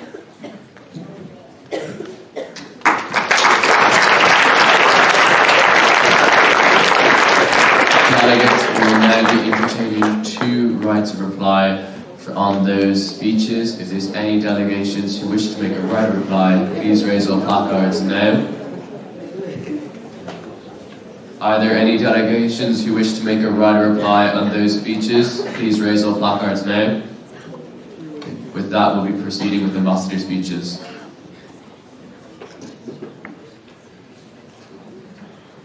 The next speeches are Cote d'Ivoire, Croatia, Cuba, Czech Republic, Denmark, Dominican Republic, DPRK, and UNHCR. And all ambassadors, please approach the podium.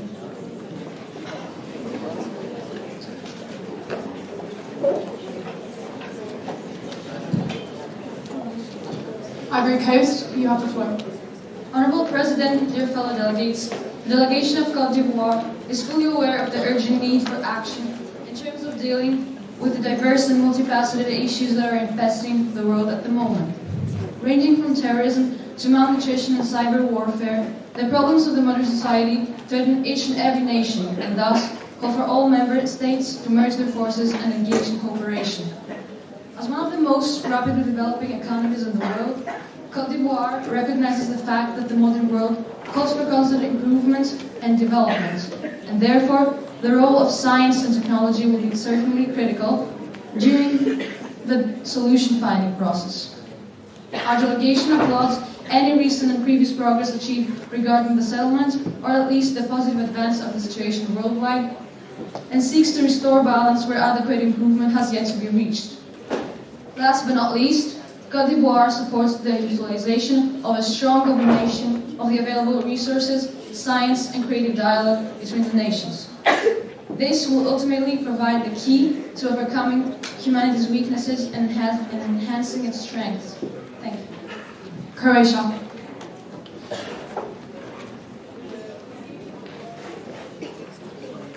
Honorable Chair, distinguished delegates, and esteemed guests.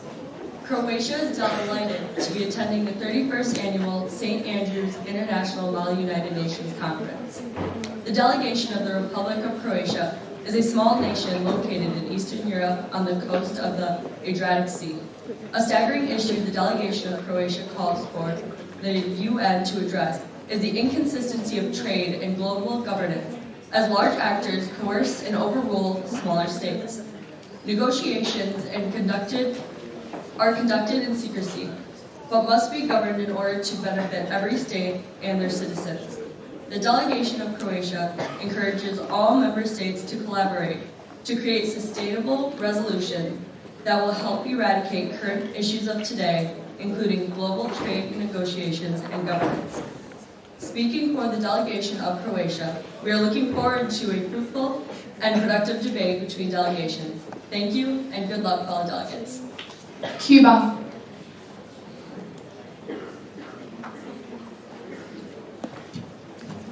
Esteemed President, honoured delegates, it is 2019. It has been 60 years since the Cuban people have been liberated from the yoke of the capitalists.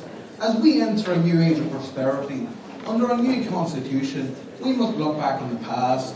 In those 60 years, the Cuban people have been increasingly isolated by the neoliberal agenda led by some nations, with their embargoes and their sanctions. Even so, we've been working silently towards creating a better society for our people through socialism, as well as the poor and impoverished elsewhere. The delegation of Cuba rejects the ideas of a hegemony of the one world superpower within a diplomatic institution, such as being the United Nations. As a founding member of the non-aligned movement, which currently has over 120 members, we believe that each sovereign nation should have the right to decide their fate without interference from the so-called superpower. Our former leader, Fidel Castro, once said, "They talk about the failure of socialism, but where is the success of capitalism in Africa, Asia, and Latin America? It's simply not there." Thank you. Czech Republic.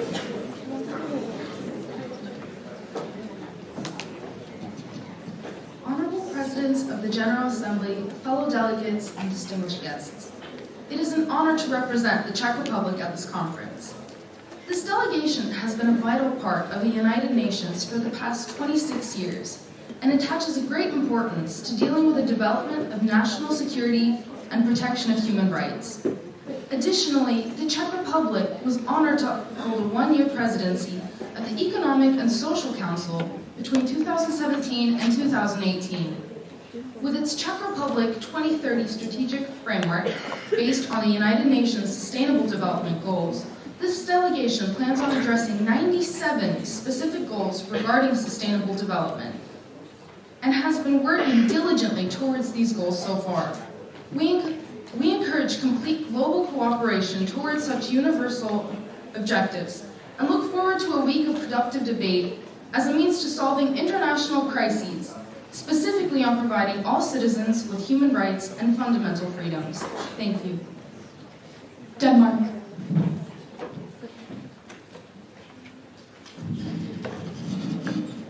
Distinguished chairs and delegates, honorable guests.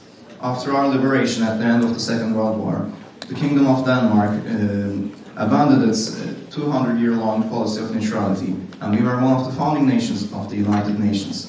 Since then, the UN has been one of the cornerstones of our policy. We attach particular importance to the role of the UN in the fields of conflict prevention, peacekeeping and peace building, as well as the promotion of human rights and democracy. We have also had the honor of being on the Security Council several times. Due to the rise of populism in Europe and the world, the worsening of climate change and the disregard for human rights demonstrated by many governments, we will have to face many new and old problems in the coming days. However, we hope that we can take risks and find new and innovative solutions to all problems so that we can uphold the principles of the UN. In the words of the famous Danish philosopher Søren Kierkegaard, to dare is to lose one's footing momentarily, not to dare is to lose oneself. Thank you. Dominican Republic.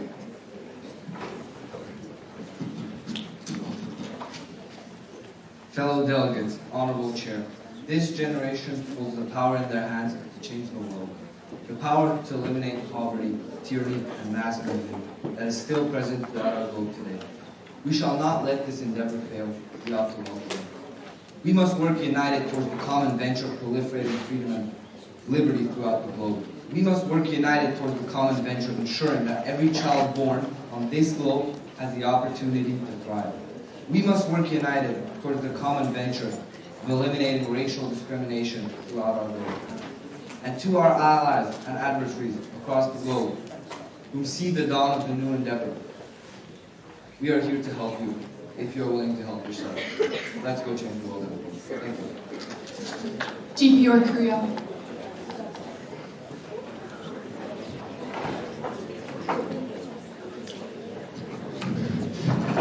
Honorable Chair, fellow delegates, since its inception as a sovereign state, Korea has sought to unleash the full potential of the human being, to relinquish the unforgiving shackles of poverty and exploitation tormenting most of the world, and to defend political, economic, and cultural self-determination. Because each and every one of us has the right to be proud of our nations. Imperialism, we must remember, has come in the form not only of the rifles and the whips of the brute, but also the sanctions and embargoes of the white-collar criminal.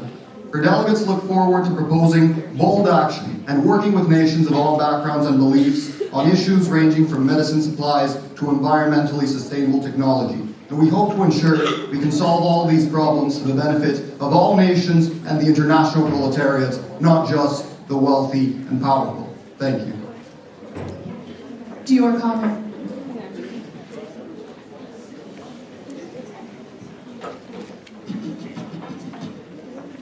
Delegates, esteemed chairs, members of the audience. Firstly, we wish to thank St Andrews College for once again hosting such a wonderful event. We, the delegation of the Democratic Republic of the Congo, are honoured to be present here at this conference. As a nation that stands for justice, peace and work, we strive to look to all of these principles and to work with all member states to solve many of the burning issues plaguing our society. Many of the issues that are to be debated in committee and then again in General Assembly are of the utmost importance to us as a delegation. Despite our past conflicts and our status as an ex-colony, we still came here looking to engage with all member states in a healthy debate. We have had an illustrious and eventful 60-year relationship with the UN, through which time we have seen external forces aided and abetted by many of the member states sitting here today, interfering in our internal affairs, and yet, now, our support for the Union remains unwavering. This Union was set up with one goal in mind, delegates, to achieve greater cooperation among nations, and we hope that we can all help to achieve this over the course of the coming days. Thank you.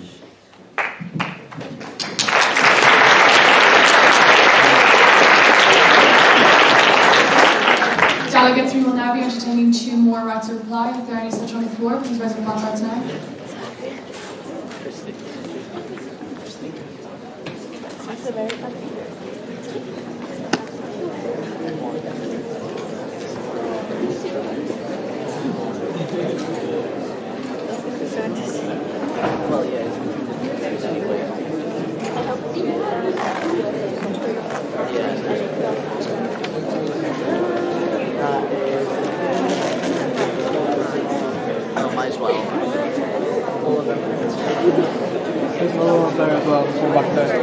South Korea and France, you have been recognised. Could Ammon please give a microphone to the delegates? Could you stand up if you're making a point, please? This right of reply is addressed to the Democratic People's Republic of Korea. So I can only think of one country which shackles its own people, and the delegation only talked about how the UN only helps wealthy and powerful countries. Well, I can only think of one country who has a wealthy, powerful leader built on the backs of their own people. So I urge the Democratic People's Republic of Korea to represent their own name and be a democracy. France. This reply is actually directed at the Dominican Republic. In their speech, they mentioned that they want to help the whole world. However, if you want to help the whole world, why wouldn't you help your neighbors, Haiti, first? Right, thank you, delegate. Order on the floor, please. Right, delegate, that is the end of our opening speeches.